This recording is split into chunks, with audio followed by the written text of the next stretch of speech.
2, 1. Welcome, everyone, to Bill Mignault Field on the campus of Ledyard High School.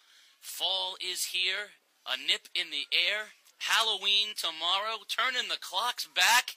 You know it's fall and it's Friday night football. You're listening to Game Day live on theday.com. Casey O'Neill, along with the sports doctor, Keith O'Brien. We got the stat guru to the right, the junior voice of Game Day to the left. And ladies and gentlemen, we are ready for a heavyweight battle between two of the ECC's bigs, the 5-1 Ledyard High School Colonels and the 4-2 NFA Wildcats. And Keith, we are in for what should be a knock-em-down, kind of a rock-em-sock-em robot kind of game tonight. Yeah, this is a big-time football game here tonight, Casey. You know, an NFA comes in a little nicked up, but they can rely on Brown and Brown tonight. And it's not the local law firm down the street. It is Javon Brown and Noah Brown, the two big offensive tackles, and they play defensive end as well. They handle the duties up front for the Wildcats. They like to run the football. They like to run a read option, a little power football too. So NFA will get things done. Casey on the other side, Ledyard is kind of adapt a little bit as far as the offensive strategy goes from week to week. Coach Bunicor started in the spread. Now they're running the double wing T, and he likes the progress that his team has made so far. Hard to believe that a team that's been to multiple state championship and semifinal appearances can fly under the radar, but that's what's going on right now with the emergence of Bacon Academy, Fitch High School, and Killingly High School. The Ledyard Colonels just keep plugging away and are sitting on top of the ECC with a chance to control their own destiny, but yet no one is talking about them. They are, however, talking about this matchup tonight. Both these teams have been powerhouses in the conference for the last few years, and we are expecting a good one. Game Day is brought to you by the M.J. Sullivan Automotive Corner, the Science and Technology Magnet School of Southeastern Connecticut, and Lawrence and Memorial Hospitals. We are getting ready for kickoff here. Ledyard in the home blue and gold with the beautiful helmets, and NFA in the red pants with the white jerseys, red numbers along with the red helmets. And one of the things tonight, one of the main storylines, Keith, is the quarterback situation for Norwich Free Academy. Yeah, DeJuan Johnson, the electrifying junior quarterback for NFA, and arguably could be the fastest player in the state, he's ill. He's sick. He's not in the lineup tonight. They hope to have him back next week against Bacon Academy, but he certainly is a young man that adds a different dimension with his speed, Casey, when it comes to game planning. But Coach Bunicor and his staff also realize that NFA is, full of very, very challenging schemes to a defensive ball club. Casey, they've run over 80 different sets on offensive end, so a tough challenge tonight for the Ledyard Colonel defense. Johnson had led the Wildcats to wins early in the season before getting injured, and they had two different sophomore quarterbacks in the lineup. Shea McManaway, we saw start in a game against Xavier. Yes. And now they have made a move. They moved to Tyler Briggs, another sophomore, but both of the two struggled. And so now Coach Jamal Davis, in the midst of the season, is going to go to a senior, his best wide receiver.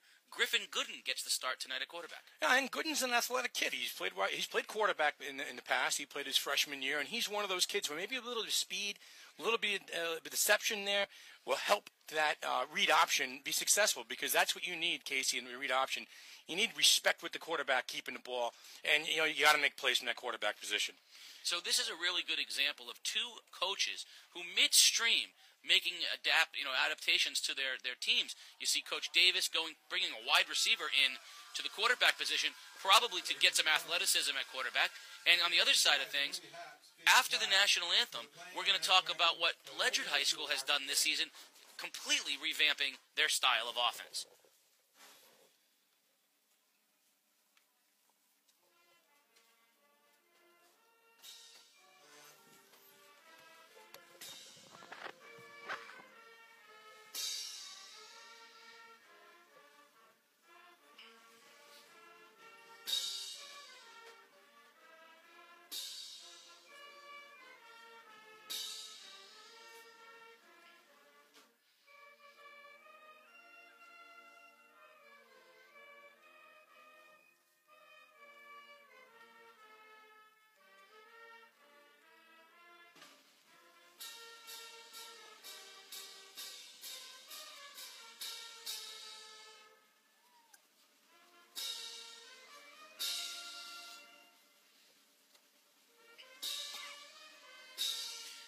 Ledyard High School Marching Band with your national anthem. We are getting ready for kickoff here at Bill Mignall Field.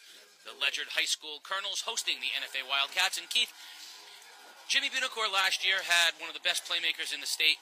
He had an offense, and they spread the ball out. And as he told us, you've got a quarterback in Ty Ebden who's thrown 60 touchdown passes in the last 2 years, 30 touchdowns each. This year, with not the same skill position players they had, he decided that they were going to go to a more fundamental run-based offense, not spread it out as much, 2 tight ends, the whole thing. Didn't work out for him. Even though they were winning, they struggled with the loss at Bacon Academy, and instead, midstream, he brings him into the double wing tee. We watch him against New London High School run the ball all but 2 plays of the game. And now, last week, in another big win, throws the ball 3 times, 2 of 3 for 2 touchdowns. Which has got to make senior quarterback Ty Ebden very happy, but the ability to make the adjustments mid-season, to see what his team is made out of, and continued the success that they've had. So this is a big-time football game tonight. NFA is a little nicked up. I understand they don't have the quarterback, but Casey, this game is going to be won up front in the trenches. The offense and defensive line for both teams. NFA's offensive line is their strong point. Ledyard's defensive front 7, we've talked about them in the past, and Coach Bunicor, is really proud of those kids. That's their strong point. So this is going to be, like you said, rock 'em, sock 'em, Friday night high school football game. Beautiful night here in southeastern Connecticut. And I give you the voice of game day, Mr. Casey O'Neill. Oh, thank you, Sports Doctor. Yeah, the NFA Wildcats, one of the biggest schools in the state, certainly the biggest in the Eastern Connecticut Conference. And what that allows them is to not only have some big guys up front like the Brown brothers, but also the ability to have some depth at positions where other teams may have come up a little bit short. NFA not only lost its quarterback, but they've lost 3 or 4 of their skill position players, and they overcome that with the depth of a very large and talented roster. But both of these teams, if you ask their coaches, both of these teams would say that their strength lies on the defensive side of the ball. So expect both teams to play this close to the vest, turnovers to a minimum, field position. This could definitely be a very slowly paced game in the beginning. I would assume to see not a lot of passes being attempted this game. This could take football back a little bit, but you never know. There's athletes on both sides of the field, and when you have athletes, you can make plays, get guys in space. But it's going to be a tough football game. I mean, listen, I'm not going to count NFA out of this, and why would you? I mean, they're 4-2. They're part of the large division. It's a very, very well-coached team over there. And this is Ledyard, like you said, flying under the radar a little bit because of some of the success that Bacon Academy, as Fitch has had in the league. But I think they like the position they're in, sitting in here at 5-1, Casey. Well, Coach Bunicor was pretty clear about 2 things. Number one, they control their own destiny. Yes. That means that if they win their football games, as he said, they'll be playing after Thanksgiving. But the other thing he was very clear about, when we asked him, I said, what's the over-under tonight on pass attempts? And he said, what he really likes about this package and this personnel is that he's able to adapt to what the defense presents. Sure. Against New London, they allowed them to run the ball. They only threw the ball when they had, end of the half, had to get rid of the ball before the time. Last week, they played 11 men in the box. He says, I see 11 men in the box. We're going to throw the ball. And having a trustworthy quarterback and a senior like Ty Ebden, like you said, his passing record speaks for itself. Easy to lean on a kid like that. Ledyard will receive. They'll be going left to right on your dial or in your imagination. And back deep, the electric Manny DeShields Sanabria. We have seen him on game day a few times this year break off some very exciting runs. For the NFA Wildcats, Jake Dolan, big number 43, getting his guys all lined up for the opening kickoff. And we are about ready for Friday Night Football. Dolan with a high spiraling kick comes down short to James Smith. Smith drops it to the turf, picks it up, and brings it up to the 30-yard line. They call him Ziti because he's the son of assistant Ledyard coach Pasta Sanabria. And if you hear the name Sanabria, that means there's a running back out there who's a nephew and the son who's the wide receiver. So good start for Ledyard. They're going to have the ball at their own 29-yard line, 1st and 10. And, of course, that means senior quarterback Ty Ebden. Ledyard will be in the double wing with big Tanner Daggett in the backfield. Handoff goes to DeShields Sanabria. He's got the edge. He's to the outside. First down, Ledyard. Ball's on the turf. But it looks like it was going to be fumbled out of bounds or he stepped out of bounds. So it's going to be first down Ledyard on their very first play. And Keith, how about that? They bring in big Tanner Daggett to put him in the backfield as a lead blocker, and DeShield Sanabria gets a first down right away. Yeah, Daggett lays the block, which springs Sanabria free, and he took it about 15 yards down on the left side, Casey. And that NFA defense is packing 9 guys in the box here early. First and 10 Colonels from their own 46-yard line. Justin Carter is the lone setback now. Double wing T again for the Colonels. Ebden under center. In motion goes Saccone. Handoff up the middle. It goes to Carter. To the outside. Carter's got an edge. Another first down inside NFA territory. All the way down to the 32-yard line goes Justin Carter. 2 plays, 2 first downs on the ground. So far, so good for the Colonels. Offensive line doing work up front for the Colonels. It's trouble. Big holes that time. Casey off the right-hand side. And again, NFA is going to have to get sideline to sideline on D, especially with their linebacking core if they want to stop runs like that. Big guys up front for NFA have their work cut out for them today because Ledyard is really clicking on all cylinders from this double wing. Saccone is one of the wings. DeShields Sanabria the other. Max Ebden is the tight end. Carter is the lone set. Handoff goes up the middle to Manny DeShield Sanabria, and he spins off of left tackle for about 6. Not as much there that time, but good misdirection and tough running inside by number 33. And it's going to be very, very important here for the linebackers of NFA to follow the ball. You know, because that double wing, it can be very, very confusing at times. I mean, especially to a defense, a lot of misdirections, a lot of traps, a lot of inside handoffs. So, NFA defenders up front, especially Casey, have to get off their blocks. Daggett back into as the lone set for Ledyard, so they've got the beef in there now. DeShield Sanabria is on the right edge wing. He gets the handoff. No, Ebden keeps. Ebden cuts the corner, and it is DeShield Sanabria, and he is going to go down right at the 30-yard line. Little option look that time by Ebden as he took it down the left-hand side of the line.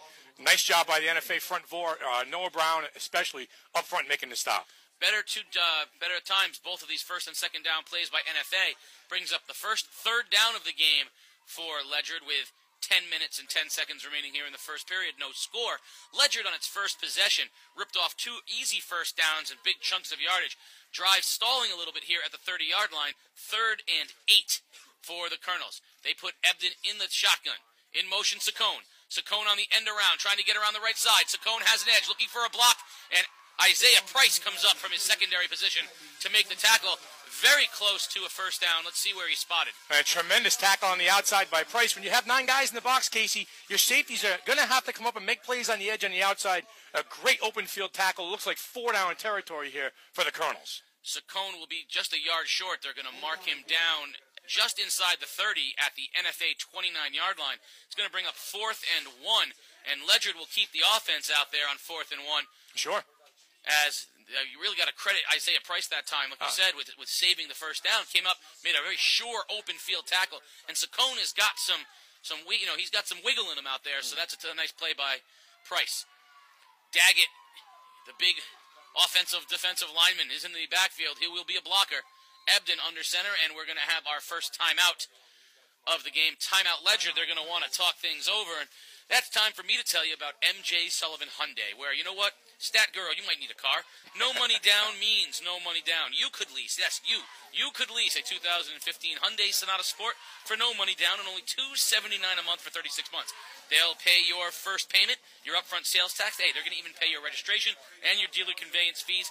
You pay 0 down, only $279 a month for a 2015 Hyundai Sonata Sport only at MJ Sullivan Hyundai, corner of Broad and Coleman Streets in New London. See the entire inventory at mjsullivanauto.com. You know, Casey, 9 guys in the box last time defensively for NFA. And, again, if we can get some of these Ledyard players to the outside and to the edge, Saccone got to the edge last time, you know, the safeties will have to come up quickly and make stops one-on-one. Yeah, so far NFA seems like they're pretty committed to covering the receivers man-to-man and leaving the other 9 in the box.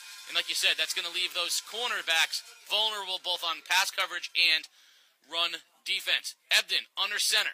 In motion to shield Sanabria. Fakes the handoff. Ebden on a keep. Off the left side. Ebden's going to have the first down and more inside to nearly the 20-yard line and just inside the 20-yard line to the 18. Nice job that time by Ty Ebden on the option left with a keeper. Yeah, nice job by Ebden. So the defense, They'd given him, and he took it. He just, off the left side, offensive line for Ledyard doing a nice job moving bodies up front.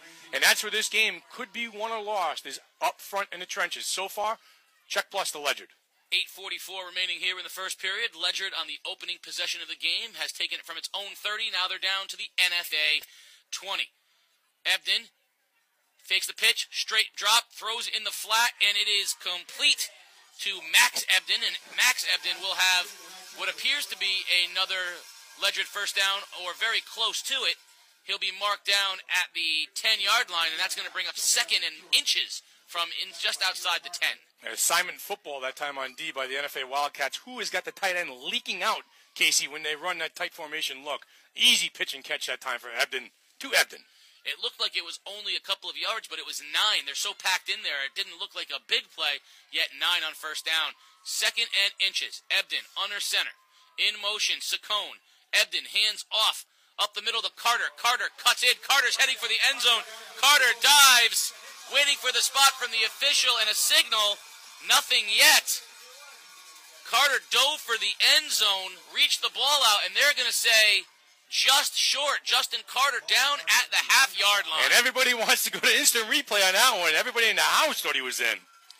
I think the knee may have been down before the ball crossed the plane. The officials were pretty clear. Neither one of them needed a conference. They both had him down at the half-yard line, but it's going to be first and goal Colonels with 7.5 minutes remaining here in the first period. Carter is the lone set. Ebden under center. Saccone and DeShield Sanabria on the wings. DeShield Sanabria in motion. Handoff up the middle to Carter. Touchdown, Ledyard Colonels. Easy peasy for the Ledyard Colonels on the opening drive. And with 7 minutes and 18 seconds remaining in period number 1, the Ledyard Colonels on top 6-0. 3 carries for 32 yards on that drive for Carter, Casey. And like you said, they made that opening drive look pretty easy. And when, was it up the middle or the outside, the offensive line did a nice job. A very, very well scripted opening drive for the Ledyard Colonels. Lefty Luke Saccone in for the extra point out of the hold of Max Ebden. The snap is up. Snap is good. Hold is good. Kick is through and good. Actually out of the hold of Ty Ebden, the quarterback, so there's some trickery perhaps later on. Saccone's extra point is good, and with 7:18 remaining here in the first period, your score, Ledyard High School 7, NFA nothing. And Keith, we've seen NFA play defense against some very good physical teams, and Ledyard went through them basically just on physicality alone. Yeah, and again, too, it's the battle up front. It's the getting off the blocks if the NFA defensive lineman. It's making plays in assignment football. In that time, the NFA offensive line, Casey, established themselves here in the first 5 minutes of the ball game, and they said, well, this is what we're going to do, and you try and stop us. And it's pretty simple. They ran the ball right down their throats. Very surprising, but NFA will have a chance to counter, but with 7:18 remaining on a half-yard touchdown run by Justin Carter, the senior wide receiver and / running back of Ledyard. And NFA will have a chance to have its first position. So now if you're Griffin Gooden, you're getting your first start at quarterback, and you're already down in the 7-0 hole. Now, hopefully the special teams here can make a play and put them in good field position as they start their first possession.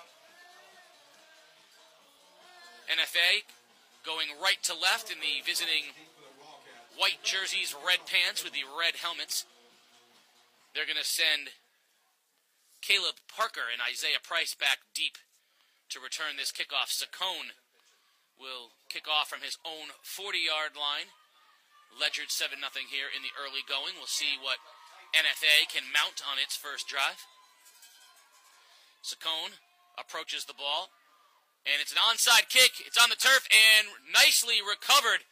Very heads-up play. Juan Mascal of NFA, number 4, fell on the ball. And NFA is going to have great field position at its own 46-yard line, but a little chicanery that time by the Colonels. A little Halloween trick-or-treatery that time by the Colonels as they tried to catch the NFA Wildcats off guard. NFA big people covered it up front, Casey. They're in good shape right here at their own 46-yard line. So the aforementioned Griffin Gooden will come out leading the Wildcats offense.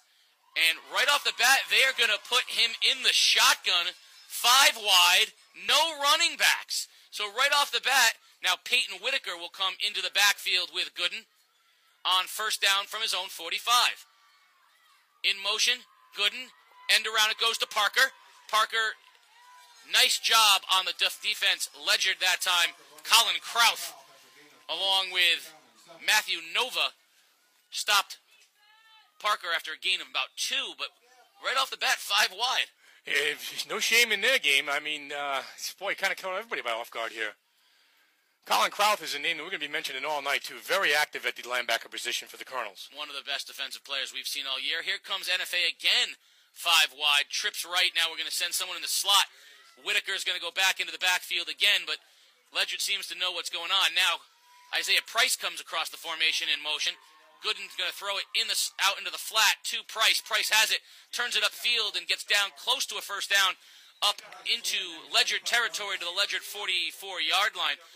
But 1 for 1 by Griffin Gooden. Yeah, Isaiah Price, too, is a kid with speed, and I'm sure NFA wants to get him in space a little bit, Casey, get him a little room, and see if he can operate. Nice pickup there on second down. So not what we thought we'd see from the Wildcats formation-wise. Not at all. 5 wide, sending multiple people in motion. The NFA team certainly having something up their sleeve, but the Ledyard coaching staff was not at all surprised. They knew that formation, they understood what was going on, and so far, not fooled. Now it's just a question of stopping him. Gooden from the pistol. Gooden runs option. Gooden keeps it himself. Gooden heads for the first down, and he is not going to get it. Daggett on the tackle that time. Big Tana Daggett brings down Griffin Gooden. He's going to be about a yard short. Ball marked right at the Ledyard 45-yard line. It's going to bring up a very, very short, but short is the key word, as they will be 4th and a yard. I'm surprised they're going to punt the ball away here, too, so I'm kind of surprised on 4th and short. And on the road, down by a score, but nowhere to run that time for Griffin Gooden. Tanner Daggett, did a very nice job shedding his block, and there was nowhere to go on that play. Now, we have not seen Ledyard return a lot of punts this year. They don't look like they're going to return this one either. Maybe not sure if, in fact, NFA is actually going to punt the football. You've got Spencer Mokentine in the game at his own 40 for NFA. No one back for the Colonels, and they are going to punt it. Mokentine gets the kick off. High kick. He's going to bounce down at the 10-yard line and take a great bounce for NFA inside the 5. They are going to mark it at the 1-yard line, moving up to the 2-yard line. So great job by NFA. Ledyard pinned at its own 2-yard line. Little coffin corner kick on the eve of Halloween by the NFA Wildcats. So listen, they flipped the field position a little bit, Casey. A great job, punting the ball away, and let's see what Ledyard can do now in the shadow of their own end zone. The only thing I'd say about that is the whole being pinned deep is a problem if you're a team that throws the ball and you're afraid to do it down there. Sure. Ledyard's just going to keep running football, which no matter where they start from. But mark it down, Stat Guru. 4:48, their own 2-yard line. Let's see what Ledyard does on this drive. Handoff goes up the middle. Nothing there. The center of the line, led by Javon Brown, brings down. Looks like it was hard to tell who the ball carrier was on that play. But it's going to be out to the 4-yard line. Give Javon Brown credit. He clogged up the middle. It's going to be 2nd and 8 for the Colonels. 2 very big people up front, Noah Brown and Javon Brown for the Wildcats. Ebden under center. Saccone and DeShield Sanabria are the wings. Daggett in the backfield. Pitch it goes to DeShield Sanabria. Nothing there. Javon Brown again. And Peyton Whitaker coming up to finish him off. Going to be 3rd and long. And, after those first big early plays, NFA settled in nicely here now. Yeah, a little movement on the defensive line pre-snap for NFA. He's got their guys moving in the right direction. Javon Brown is so big that I lost DeShield Sanabria once he swallowed him up. He's a big, big kid out there. Yeah, Javon and Noah Brown. He's huge. Javon and Noah Brown are Division I sized linemen. They are big, large people. 3rd and 8, 3:42 remaining. Big 3rd down for Ledyard. NFA with an opportunity to make something happen. In motion, Saccone. Ebden keeps it himself and is wrestled to the ground almost immediately by the center of the NFA line. That time it was Antonio Barros on the tackle, and 3 and out for Ledyard. The Academy made the adjustments off the opening drive by Ledyard, and it was nothing but straight power football. 3 straight plays by the Colonels, stopped 3 consecutive plays by the big boys up front for the Wildcats, Casey. And NFA will get a chance to retain its good field position here off the punt. Ledyard coaches were concerned about special teams today. NFA with Price And Parker back deep. Saccone punting from his own end zone. Gets off a booming kick. Price will go all the way back to the midfield line where he takes it, heads straight upfield, and will get inside Ledyard territory all the way down to the 35-yard line. Flag on the play. Great punt out of his own end zone by Luke Saccone. All the way a 55-yard punt in the air for Saccone. Waiting on the penalty right now. Looks like it could be a block in the back on NFA. But Price is a kid who the Wildcats like. He seems to have a little bit of speed. He's got a little shiftiness to him. You get that kid in the open field, Case, he can make some plays out there. Well, Ledyard, we said the coaches were concerned about the NFA special teams. That's where they didn't want this game to be won or lost. And we saw a punt down to the 2-yard line and then the ensuing 3 and out and a nice return. But the block in the back will set up NFA still in great position in Ledyard territory at the 48-yard line. 2:46 remaining. Ledyard on top 7-0. NFA with its second possession of the game in Ledyard territory at the 48. 2:46 here in the first period. Griffin Gooden from the shotgun. He has, again, the 5 wide, but this time Peyton Whitaker will join him in the backfield. Spencer Mokentine switches over to the left side of the formation. They're out of the pistol. In motion goes Parker. Handoff up the middle to Peyton Whitaker, and nothing doing. Nice job by the center of the Ledyard line. Coming out of that pile, Matthew Nova and Tanner Daggett for a gain of maybe a half a yard. Yeah, straight up the gut that time. And the problem with that play is Peyton Whitaker's lined up 7 or 8 yards off the line of scrimmage, and he's actually got to run 8 yards just to get back to the original line of scrimmage. I mean, unless you have a big hole, that's a very, very slow developing play for the Wildcats. I love the matchup of Brendan Green, number 64, the center, against big Tanner Daggett, 75 of Ledyard. That is a big guy, Daggett, and Green has his hands full. He is the smallest member of that offensive line for the NFA Wildcats. 2nd and 9. Whitaker is in the backfield with Gooden. Gooden fakes the handoff. Gooden rolls left. Gooden's going to keep it, trying to get to the edge. He's chased by Krauth, and out of bounds. Griffin Gooden all the way to the 40-yard line, where finally ran out of bounds by James Smith, otherwise known as Ziti. And that's going to bring up 3rd and very short, a manageable 3rd down for NFA. Yeah, nice pickup by Gooden there. Straight quarterback run. Wants to get to the outside with his speed a little bit, and NFA is going to rely on their wide receivers to block a downfield. Price on this side of the field, Casey. Like I said, 3rd and 1 for the Wildcats. 3rd and 1 from their own 40. Gooden has Price in motion. End around it goes to Price. Price trying to get to the edge. Cuts it back inside. 1st down, NFA. Isaiah Price to the 32-yard line. Nice job, 1st down by the Wildcats. Keep the chains moving. Speed and patience that time by Price. He picked and chose and waited. As soon as he had his cutback lane, he took it. Good gain here. Wildcats got something moving, Casey, off of a strong defensive stand. Flip field position. They're in business right now. 1st and 10, NFA at the Ledyard 33-yard line. Spencer Mokentine on the wing. Griffin Gooden is your quarterback from the shotgun. He's got Peyton Whitaker in the backfield. Price in motion. Snap. Handoff kept by Gooden. Gooden's going to get maybe a yard or 2 over the left side and immediately brought down by Mike Leandri. And it's going to bring up 2nd and 8. And again, we talked to Coach Jimmy Bunicor yesterday, and, what he talked about, too, with this NFA team is they will show you many different looks, many different formations. And, they run a lot of the same plays, but just so many different looks from this NFA offense. New look by Ledyard on defense with DeShield Santabria now part of the front 7, something we hadn't seen before. Handoff up the middle, it goes to Whitaker. Whitaker over right tackle following the Browns, and he's going to gain about 5, and it's going to bring up a 3rd and short. Ball inside the 30 now to the 29-yard line is going to bring up 3rd and 3. And straight power football that time by the Academy, right up the gut. And a good pickup, good solid pickup. 3rd and 6, manageable down and distance here for the Wildcats, Casey, who've got to be thinking 2 down territory. Yeah, we've seen Ledyard now with Smith as an active part of the secondary, shifting DeShield Santabria up to the front 7. He's playing a defensive end in their 4-3, their 4-4 look. Gooden is the quarterback for NFA. He's in the shotgun. Whitaker is the lone set with him. Shotgun. Gooden fakes. Gooden keeps it himself. Gooden's going to have close to a 1st down. It's going to be an interesting where they spot it right up the middle off a right tackle.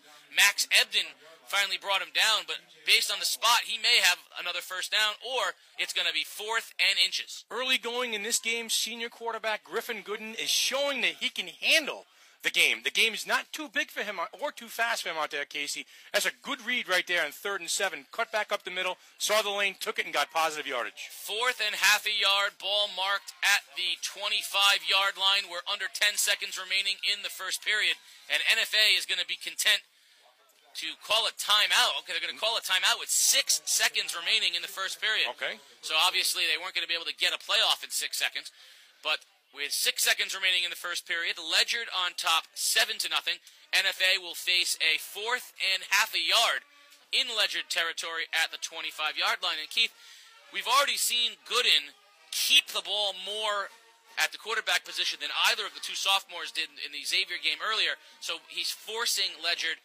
to respect his running ability. Right, you hit the nail on the head. That's the whole thing with the read option. If you do not respect the quarterback, then you just key on the pitch man. You key on the inside handoff. He's thrown the ball a little bit, Casey. He threw an outside little screen pass to Price. He's kept the ball. He's handed it off. He's showing, that the stage is not too big for him. Listen, Coach, I'm a senior. You're going to put me in. I got some athletic tools. Let me use my head a little bit, and I'll be all right. So very, very impressed here in the early going with Griffin Gooden at quarterback. Yeah, right now they're using Whitaker, nothing fancy. Whitaker pounding the middle. Price and Parker testing the edges. And right. Gooden just making good decisions and not turning the ball over. Yeah, you hit the nail on the head there. 4th and half a yard, ball at the 25-yard line.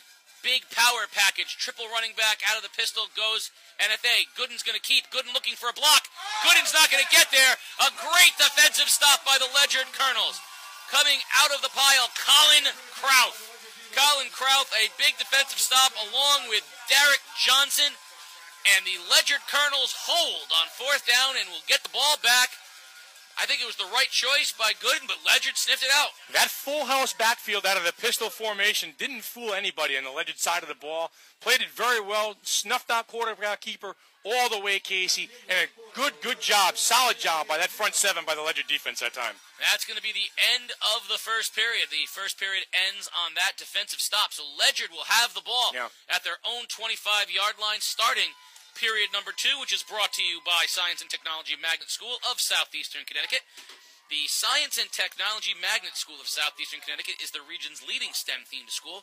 The nationally recognized magnet program prepares students to succeed not just during their 4 years of high school, but for the future beyond the magnet school. You can transform your passion for science, technology, engineering, or math to reality at STMHS. They are now accepting applications for next school year. Learn more and apply online at nlstmhs.org.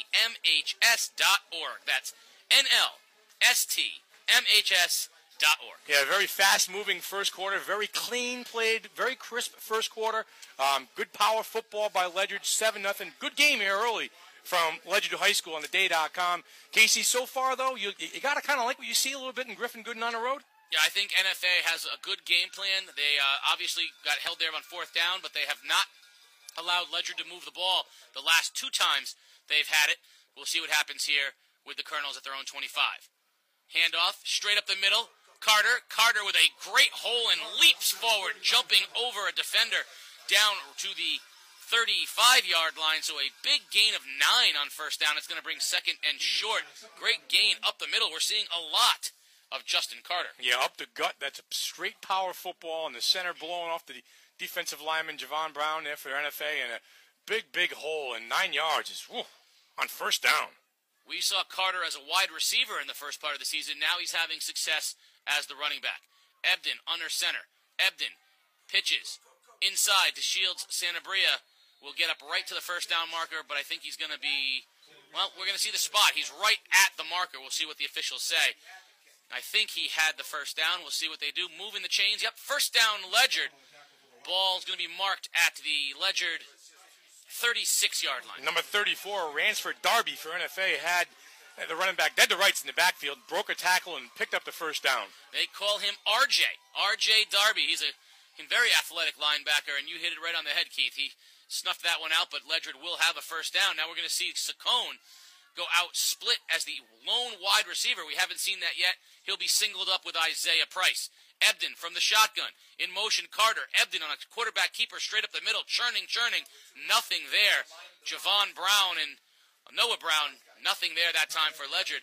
So that was something different that time, Keith. They had a one wide out with Saccone, and they sent Carter in motion. But quarterback keeper, nothing there. Yeah, the motion did not confuse the NFA front four, and that's where the play was stopped right there at the front line by Noah Brown and Javon Brown. And Ledyard looking to catch NFA, maybe peeking a little bit with the motion. Nothing going that time. 2nd and 9, 10-20 remaining in the first period. Ledyard now gathering up tight. They're going to have Carter as the lone set wide right. No, that's DeShield Santabria. Ebden from the shotgun. DeShield Santabria comes in motion across the formation. He'll take the handoff, and nothing there. Great job on the edge by Darby. R.J. Darby from the linebacker position stopped Manny DeShield Santabria for a 7-yard loss. R.J. Darby at his middle linebacker position has been cracking through on that Ledyard offensive line and has been living in the Ledyard backfield the last couple plays, and that time he made the stop. Santabria 6 carries for 17 yards here. Tough running in the early going. And clearly NFA has figured some stuff out on the run game. We'll see if Ledyard continues to pound away or if they can start to throw the ball. They are capable of doing both things. Ebden on 3rd and 17 from the shotgun. DeShield Santabria goes in motion. Ebden, quarterback keeper. Ebden tries to bounce outside. Nothing there. Tackle made by Dijon Cummings. And on 4th down, Luke Saccone's going to have to come in and punt it away. Yeah, what it looks like NFA is doing right now is they're blowing up the corners with R.J. Darby and Dijon Cummings, and they're challenging Ledyard to run the ball up the middle, and they're relying on their defensive line to step up and make some plays. Well, they Casey, much more active from the linebacker position for the Wildcats that time on defense. Yeah, they've definitely figured some things out. It'll be time for Jimmy Bunicor to make adjustments on the other side for Ledyard. Saccone stands inside his own 20. Price and Parker back deep for NFA. They stand at their own 30. Snap is good. Saccone has it, and he gets a high end-over-end punt that bounces at the NFA 40 and goes sideways. Ledyard will down it there, and NFA will have good field position again at its own 40-yard line. 8:36 remaining here in period number 1. Ledyard 7, NFA nothing. Well, if that first drive, the opening drive of the ball game, was too easy for Ledyard, like you said, NFA made some adjustments. They've repositioned some of their linebackers. They're bringing some extra pressure from the edge to take away the outside speed of Ledyard. And what NFA is doing is they probably challenge their big people up front. Hey, listen, make some plays. We'll see which the first team is to go play action off of these fakes and see if they will try to take a shot at something downfield. Parker in motion. He gets the ball on the end around. Parker's got some room. Parker into the outside. Parker's got a block. Parker's got the sideline. Parker's still on his feet all the way down inside the 30-yard line. Huge run that time by Caleb Parker of NFA. Biggest run of the day for the Wildcats, and they're in business inside the Ledyard 30-yard line. Some great downfield blocking on the play by Isaiah Price. Sprung Parker for an extra 15 yards. And again, the speed of NFA, Casey, you get these guys on the edge, they can make some plays. Can't say enough about these two head coaches who have completely revamped their offenses. It's a chess match out there now, yes. Now we're seeing NFA doing nothing like we saw them do against Xavier. Gooden from the pistol. He's got the full backfield. Hands the ball off. Isaiah Price. Isaiah Price cuts it back inside. Price to the middle of the field, and he'll be down at the 25-yard line after a gain of about 4. You know, Keith, against Xavier, they went I formation. They threw out of it. They did a lot of standard stuff. We didn't see any of this stuff against Xavier. No, none of it. And I think it helps having probably entrusting a senior quarterback who's playing his first game of the year. But listen, what NFA is trying to do in that last play, Casey, is string you out a little bit and then have Price turn upfield with his speed, get his cutback lane. That time, Ledyard did a nice job defending it. 5 wide again for NFA. Gooden is the quarterback in the shotgun by himself. In motion goes Parker. Parker gets it again on the end around, going off the left end. Parker with a block out front. Parker uses the blocker. First down. Parker inside the 10-yard line. What patient running by Caleb Parker and great downfield blocking by NFA. The NFA Wildcats have found something here on the edge, whether it's right side or left side, and some tremendously patient running by Parker. Hey, listen, Parker and Price, that's not a board game. These two kids are fast, they're good, they're speedy, and they are very patient runners. Timeout on the field. Ledyard's going to want to talk things over. Coach Bunicor has got to figure some things out because they have made an adjustment, and it's now time to make the adjustment back. 7:20 remaining here in the first half. NFA trails Ledyard 7-0. MJ Sullivan Hyundai, where no money down means no money down. You can lease a 2015 Hyundai Sonata Sport for no money down and only $279 a month for 36 months. They'll pay your first payment. They'll pay your upfront sales tax. Hey, they'll even pay your registration and your dealer conveyance fees. You pay $0 down and only $279 a month for a 2015 Hyundai Sonata Sport. Only at MJ Sullivan Hyundai, corner of Broad and Coleman Street in New London. You can see the entire inventory at mjsullivanauto.com. So the chess match we talked about, Keith, is exactly that. Ledyard came out, went right down the field. NFA has adjusted defensively the last few times to Ledyard. On the other side of things, NFA had nothing going in its first couple possessions, including being stopped on fourth down. Now they've got something going. Yeah, and Caleb Parker's last 2 carries, 31 and 20 yards, Casey. 3 carries, 52 yards here early. First and goal, NFA. Parker comes in motion. Gooden fakes to him, keeps it, heads up the middle, and a nice job that time by the center of the defensive line, Daggett, coming out of the pile for Ledyard on a first down stop. It's going to be second and goal, NFA from the 5. Straight quarterback keeper that time by Gooden, and Daggett, like you said, held his ground. The big people up front for both sides of the ball will be called upon here down close to the end zone. You know, this is one of those times where it might look to the untrained eye like there's not a lot of strategy or nothing fancy going on. Right now, both coaches are strategizing Chess like match. you wouldn't believe. Absolutely. Parker in motion. Again, Gooden with the fake. Gooden cuts it back. Gooden all the way to the right side. Cuts it back to the left. And he'll be right down on the goal line. Griffin Gooden with some fancy footwork. And if it wasn't for Luke Saccone, he would have had a touchdown. But it's going to be third and goal from inside the 1. That play was designed to go up the middle. Gooden bounced it to the right side, cut back up the middle, and almost got 6 points, Casey. Big Dijon Cummings. Nope, that's Peyton Whitaker. Peyton Whitaker is the lone setback. Now NFA goes into a bunch double wing itself. Gooden, quarterback keeper. Gooden pushing forward. I don't know that he got it. I don't think so. I think it's going to be short. We're going to have fourth and inches for NFA. This is the reverse of what we saw. We've seen both teams now have fourth downs. And Ledyard's already stopped NFA once on fourth down. This time it's for a touchdown. This is straight power football. This is when you can go to the offensive line, pat them on the back, say, move some bodies for me. Gooden under center, and we're going to have a timeout on the field. Timeout as NFA is going to want to talk about this. Let's set the stage for you, Keith. 5:49 remaining in the first half. NFA trails 7-0, and they have their best scoring opportunity of the day. They are fourth and goal from the 1-foot line. If the message at this timeout is not move the man in front of you, if you're the NFA coaching staff, well, I'd be shocked. Move the man in front of you. Do not fumble the ball. Let's give our guys 6 inches to pay dirt. As a coach, this is what I would do in this timeout. I would grab Javon Brown. I would grab Noah Brown. Brown. I would take one in each hand, and I would say, young men, there are times when you simply need to exert your will. Yes. And this is that time. Yes. Go exert your will. Now, on the other side of things, Tanner Daggett likes to exert his will coming in the other direction. He's a tough kid. I think this is a fascinating, will they try to go straight up the middle towards Daggett in between the Browns, or will he have the courage to put the ball and take it on an end around? I'd be shocked if this wasn't up the gut. This is where the Browns get their names from. Gooden under center. Gooden's going to keep it. Gooden dives, puts the ball out, and it's fumbled. And flags are now down on the play. We'll see who recovered. Looks like NFA recovered the ball in the end zone. Wow. But did he break the plane? Is it a touchdown? We don't know. The officials don't know. NFA thinks they're in. Ledyard thinks they stopped them. And the official signal is waiting on it. They're huddling right now. Ledyard says no. NFA says yes.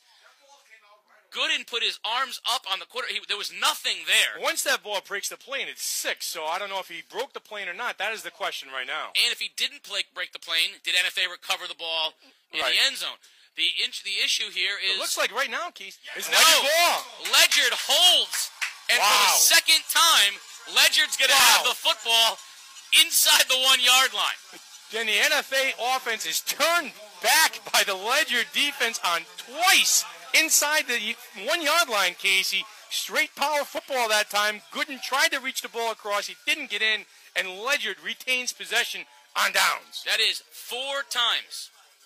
4 times NFA has had fourth down opportunities. 0 for 4. Ledyard has stopped them 4 times on fourth down. But now, just like the dog chasing the car, you caught it. Now what do you do with it? You got the ball inside your own 1-yard line. Last time they went 3 and out and had to punt from here. Yeah, this game is really becoming a mini chess match, Casey O'Neill.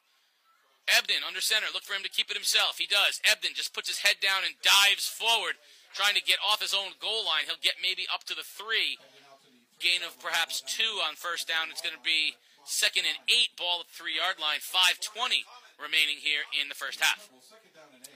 Yeah, I mean, listen, that's a big stop there by Ledyard, huge stop, and then you got to have you guys make plays up front. And so far, the bend but don't break philosophy of the Ledyard defense has paid dividends. I got to think the next time they do that if they pull the ball in the fullback and take it out, there's a guy running open someplace.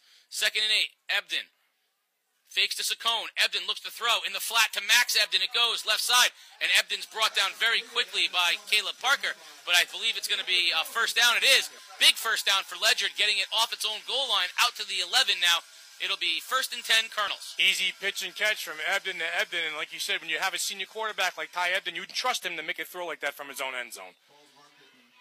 4:48 and counting remaining here in the first half. Ledyard with some breathing room now.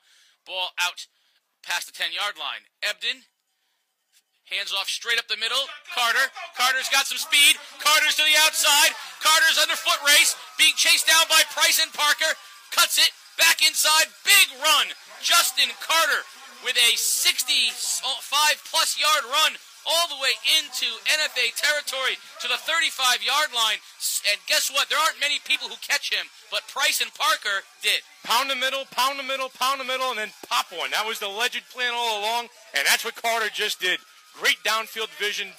Big hole in the left-hand side for the Ledyard Colonels, and Carter hit it for sure. Not many people. Huge run. Not many people could catch Justin Carter in the open field, but Price and Parker have some speed. That was 3 fast guys chasing each other. 96 yards early going here for Carter. He gets the ball again, straight up the middle, breaks a tackle, cuts it to the right, and going to have about 8 yards on first down. Justin Carter, he was a wide receiver when we did the Ledyard Colonels in the first game. He was an afterthought when they were running the ball against New London, but tonight, welcome on Halloween Eve, Justin Carter, because he is offering some tricks. I don't think NFA finds him a treat. No, it's he's making some plays, Casey. He's dangerous in the open field, too. Like you said, there's only a couple guys out there who can catch him for NFA. Under 4 minutes to go. Ledyard on top, 7-0. Ball at the NFA 30. Ebden pitches to DeShield Santabria. DeShield Santabria cuts it back up the middle. Nice job that time, both by the Ledyard offensive line and vision of Manny DeShield Santabria following his blockers. Another Ledyard first down. And with 3:40 remaining in the half, the momentum has clearly shifted back over to Ledyard. Yeah, the NFA defensive line got blown off the ball on that play, and DeShield Santabria was 7 yards downfield with all of his linemen before he was even touched. 3:30 remaining. Ball at the 30-yard line. 1st and 10. Colonels, they're on top, 7-0. Ebden pitches to DeShield Santabria again. DeShield Santabria this time runs into big Javon and Noah Brown. Nothing there that time. Again, Darby coming from the outside. R.J. Darby taking and putting pressure on the outside part by blowing up that lane, forces the runner to go back to the inside. NFA's got to hold their ground on the defensive line, Casey. The 2 Browns that time made things very difficult. 3 minutes and now under 3 minutes here at Bill Mignault Field. Ledyard High School at home on top 7-0 over their rivals, the NFA Wildcats, in what has been a very entertaining ball game, spent mostly on the ground, but yet both teams big and strong and fast. Ebden now with 2 wide right, Saccone and Carter, and we're going to have a timeout on the field. It looks like Ledyard wants to talk things over. So with 2:37 remaining here in period number 2, Ledyard on top 7-0, they will call a timeout to talk things over. Are you trick-or-treating tomorrow? Absolutely. You going to go out? Absolutely. You dressing up? Absolutely. Junior Voice of Game Day dressing up. No, the family, the Game Day family, the Voice of Game Day family went to a party on Saturday night. Okay. Where it was movies of the 70s and or 80s was the theme. Okay. And the Game Day family went as the Rocky Horror Picture Show. Oh, no kidding. The junior voice of Game Day was Riff Raff. Yeah. The voice of Game Day was Eddie, the Meatloaf Sure, character. Obviously, yeah. And the Mrs. Voice of Game Day was Frankenfurter. Okay. And she rocked it like you wouldn't believe. There's going to have to be a halftime picture for you to see her then. Now, I was dressed up probably from the age of 6 to the age of 12. Every year I was Ace Frehley. I was Ace Frehley every year. He went to school. The junior voice of Game Day went to school. He has an Ace Frehley Kiss sweatshirt that you zip all the way up, and it turns you into Ace Frehley. Ace Frehley, of course, his favorite member of the band, Kiss. Space Ace. Folks, how many other 7 about-to-be 8-year-olds do you know that have a favorite Kiss band member? He gets that from his dad, obviously. Certainly doesn't talk about Billy Joel. No, Big second down here coming up for the Ledyard Colonels. All right, 2:37 remaining. Ledyard, Ebden in the shotgun. DeShields Sanabria in motion. Ebden, hands off. DeShields Sanabria around the left edge. Cuts it inside of Isaiah Price down to the 10-yard line. Nice run on first down by DeShields Sanabria. He's going to gain a big chunk, and it's going to be 3rd and 2. Ball marked down at about the 12-yard line. R.J. Darby for NFA that time caught over-pursuing on the play, and a nice pickup on the outside by the Ledyard Colonels. 2:16 remaining. On big here. Big 3rd down now. 3rd and 3. Ball at the 12-yard line. Ledyard on top 7-0, trying to convert this 3rd down. They are going right to left in your imagination in the home blues. Ebden under center.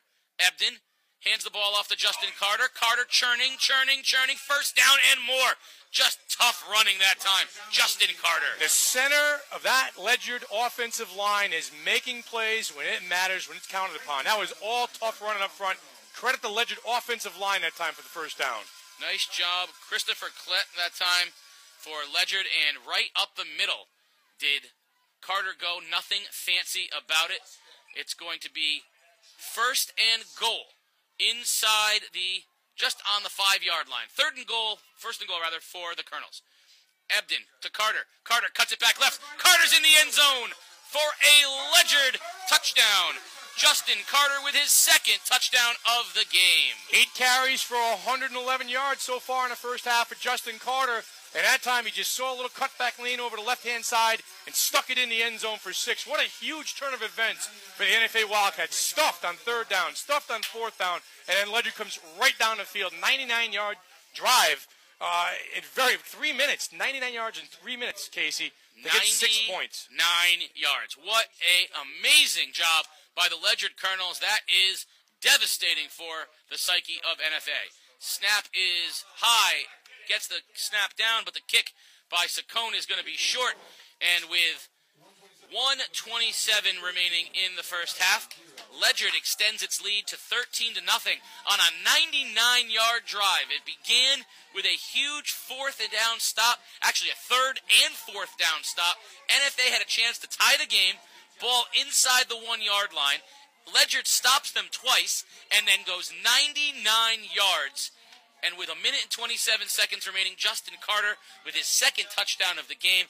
What a swing. And outside of an easy pitch and catch from Ebden to Ebden on the 2nd play of that drive, there was nothing fancy about that. It was power football up the middle. They ran the ball down NFA's throats a little bit. Gut check time here as we head towards the end of the first half for the Wildcats. Justin Carter has been the story tonight for Ledyard. He has had tough runs up the middle. He's shown speed to the outside. He's been provided quite the compliment to Manny DeShields Sanabria, and Ty Ebden has had a nice time giving the ball off to those two guys for a 13-0 Ledyard lead. Luke Saccone will come in to kick off for the Colonels with the ball being spotted at their own 40-yard line. Parker and Price will be back. That's Caleb Parker and Isaiah Price back deep for NFA. They will stand at their own 15-yard line. Last time we saw Ledyard do something a little funky with a little trick play. We'll see what they do now. Saccone comes to the ball and kicks a squib kick up the middle, bouncing on the turf, and it skips past the NFA defender. Gooden takes it, throws it out to the left to Parker. Parker, like the Tennessee Titans, has a lane. Parker down the sideline. Parker on his feet and out of bounds at the 50-yard line. Oh, some trickery that time. Ledyard with the squib kick. The ball bounced through Gooden's hands, but Gooden fielded it through the lateral across the field like the Music City Miracle years ago in Tennessee, over to Parker, and Parker runs it back all the way to midfield. NFA trying to catch the Ledyard Colonels, over pursuing on special teams and getting their speed on the edge. Big play by the Wildcats. With 1:11 remaining here in the first half, NFA with really good field position at midfield. Let's see if they put the ball in the air for the first time. They're going to send Parker out wide right and Price. They got 5 wide. Gooden is the quarterback in the shotgun. Whitaker in motion. Pitch to Whitaker. Whitaker on the right edge. Being pursued. Cuts it inside of Ebden. Nice run that time by Peyton Whitaker for about 5 yards, but he had to run it about 15 to get those 5. Yeah, tough run in that time by Whitaker. NFA not playing things safe here, Casey. You want to get a score here before the half. Win the locker room, feeling good about themselves. Under a minute to go. It's going to be 2nd down and 5. Ball at the 45-yard line. Griffin Gooden running his first 2-minute drill of the season. He's got 5 wide receivers. Gooden has Whitaker come in motion. Fakes the pitch to Whitaker. Gooden rolls left. He wants to throw. Flips it to Mokentine in the flat, and it's incomplete. Threw it just a little bit behind him. Just a little bit behind him. Mokentine had some room in front of him, too. He had about 7 or 8 yards. That's, tough miss on that fire. That would have been a first down for NFA, and it would have stopped the clock. But instead, with 33 seconds remaining, NFA is facing a 3rd and 5. Ball at the Ledyard 45-yard line. Ledyard on top 13-0 after that 99-yard drive that they just put together. And NFA, off of a little trickery on the kickoff, trying to put something together here at the end of the first half. 3rd and 5. Griffin Gooden is your quarterback for the Wildcats. They've got trips right.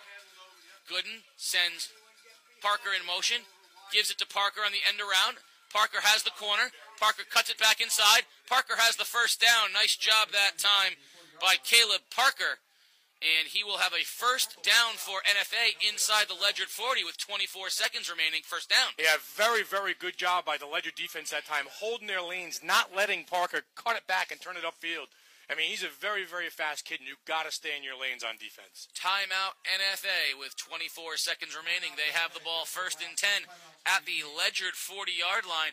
And I think that's one timeout remaining. They're going to have to put the ball in the air for real here if they're going to want to score points. Yeah, I mean, this is... any kind of points here would be huge going into the locker room. NFA will receive the kickoff, too, coming out of the locker room at the beginning of the second half. They're looking for the Patriot swing, the Patriot double down, as they call it. Yeah, we got a lot coming up here in the next 30 seconds at halftime. We have a huge halftime show. Huge. We have the out-of-town scoreboard, which I'm going over now.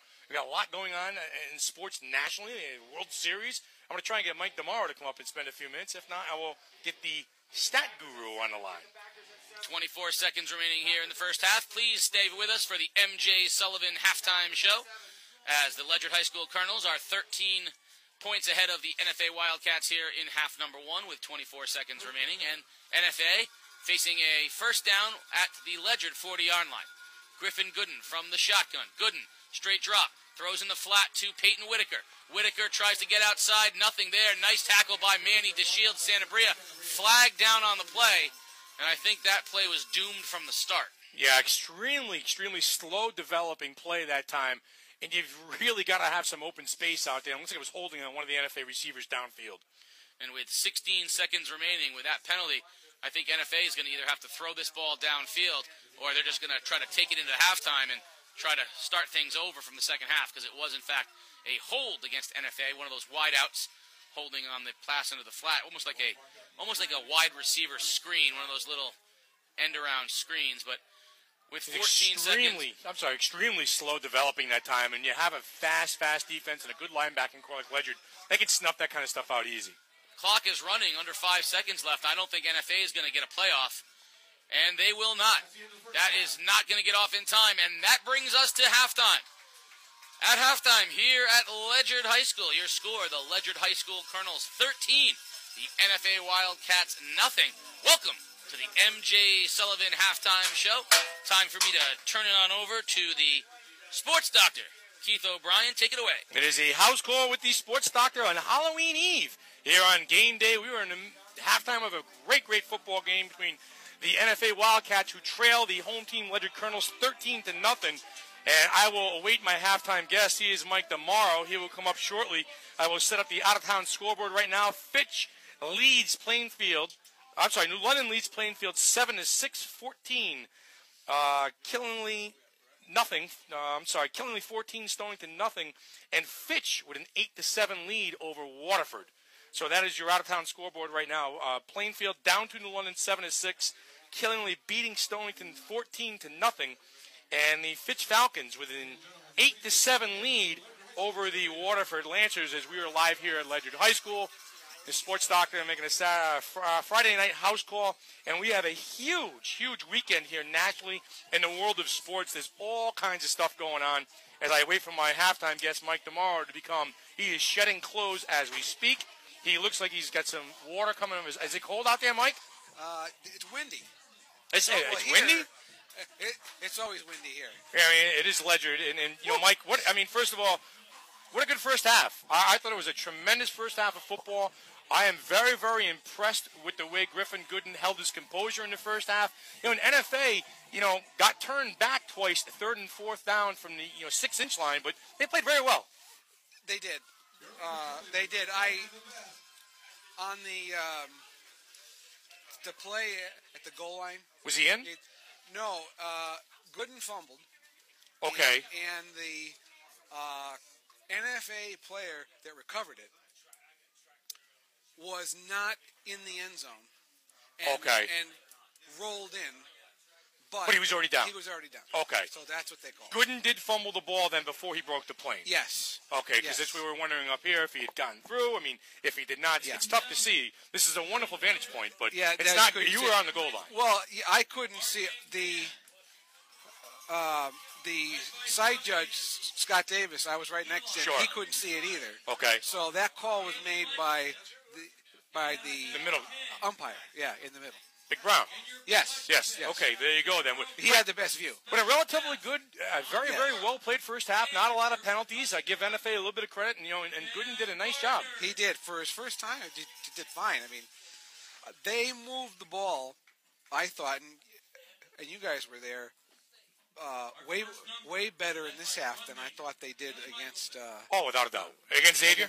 Against Xavier, I mean they had their chances. Yes. Here, so. And I think they'll have their chances in the second half too. I think as long as they're patient, and if they have to seal things up front a little bit on defense. I did notice a little towards the middle of the second half, NFA was bringing linebackers up and forcing Ledyard to run the ball up the middle. Now, if Brown can step up and own the line of scrimmage, they'll be all right. But it looked like Ledyard pushed them around a little bit after the goal line stand. They pushed them off the ball. Yes, that was obviously 99 yards. That's how it happened. Yeah, I thought it's interesting to me, Keith. It's 7:30 right now, and we're a few minutes into halftime. It's very fast moving. We were barely done with the first quarter last week. It's a very fast-moving game. Mike, let's talk nationally here. There's a lot going on in the world of sports this weekend. It is a huge sports weekend.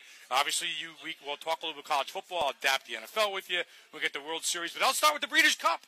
Breeders' Cup Classic tomorrow. I know you're not a big horse racing guy, but I am. American Pharaoh is the favorite. Beholder has scratched. You feel like cashing some tickets tomorrow? I haven't cashed a horse racing ticket since the '90 Kentucky Derby. That's a long time ago. That was a long time ago. Unbridled. Okay. Yes. Well, I like American Pharaoh tomorrow. I think he will win the Classic, especially with Beholder. Way to go out on a limb. Truck and volume. Yes. That is my motto. That is my motto. All right, so tonight is Game 3 of the World Series between the beloved New York Mets and the Kansas City Royals. You had made a quote the other day about the Mets and the Mets fans. Let's calm down. Let's relax. Easy. Listen, Game 1 was a big loss for them. Losing that game the way they did and the way the closer coughed it up a little bit, I think in Game 2, Mike, they were punch drunk. They were hungover. DeGrom didn't have anything in that game. And right now, they're in a real tough spot. Obviously, with Syndergaard on the mound tonight, if they win tonight, listen, maybe you're righting the ship. And tomorrow, game it would be 2-1 in New York, and that place is going to be going crazy tomorrow. It's Halloween. Everything will be fine. I mean, I wouldn't look forward to trying to hit Syndergaard's fastball in this weather. Sure. Tonight. I think they'll be fine. Even that first game, Keith, I thought the Mets did everything that they wanted to do. Right. Get the ball to your closer with the lead. Right. If he blows it, there's nothing you can do. They did what they were supposed to do. I mean, even though they took Harvey out of the game after 80 pitches, is there a pitch count now in the World Series? What are you saving a guy for? Well, Familia seems to be getting the brunt of that, but Harvey had a 3-1 lead too. Sure he did. And he coughed it up. So I mean, listen, this is a Kansas City team too, Mike, that was 90 feet away from winning a World Series last year. A resilient group. They are. I saw a stat. They are 12-1 in the postseason since last year against everybody but Madison Bumgarner. Think about that. 12-1 against everybody in the postseason except for Madison Bumgarner. They, last year the wild card game down 7-3 in the 7th or 8th, come back to win. This year the knockout game against Houston, right. 6-2 in the 8th, right. Come back to win. They got that. They got something. They got a little mojo going on down there. And, something. I mean, the Mets bats are going to have to come alive tonight, and Lucas Duda can't do it all himself. I mean, Cespedes is going to have to find his groove a little bit. They're going to have some timely hitting. Yeah, I think it. Murphy's lack of. That's not even fair. But no, yeah. It shows you how much they were relying on him, and you're right, Keith. Somebody else is going to have to get a hit here. Yeah, we're rolling into week 8 here in the NFL. In the National Football League. Yeah, and it started last night in style with our New England Patriots. We can go on and on about this. All I'll say is it could be 16-0 this year. They could be. I don't doubt that. They could be. That doesn't get you anything, but they could. It didn't get us anything in 2007. Mike, the marquee game of the weekend. I'm sorry, is going to be in Denver on Sunday afternoon or Sunday evening.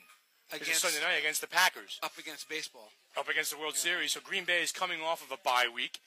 Denver's coming off of a bye week. You've got Aaron Rodgers in that offense against that revamped and very, very good Denver defense.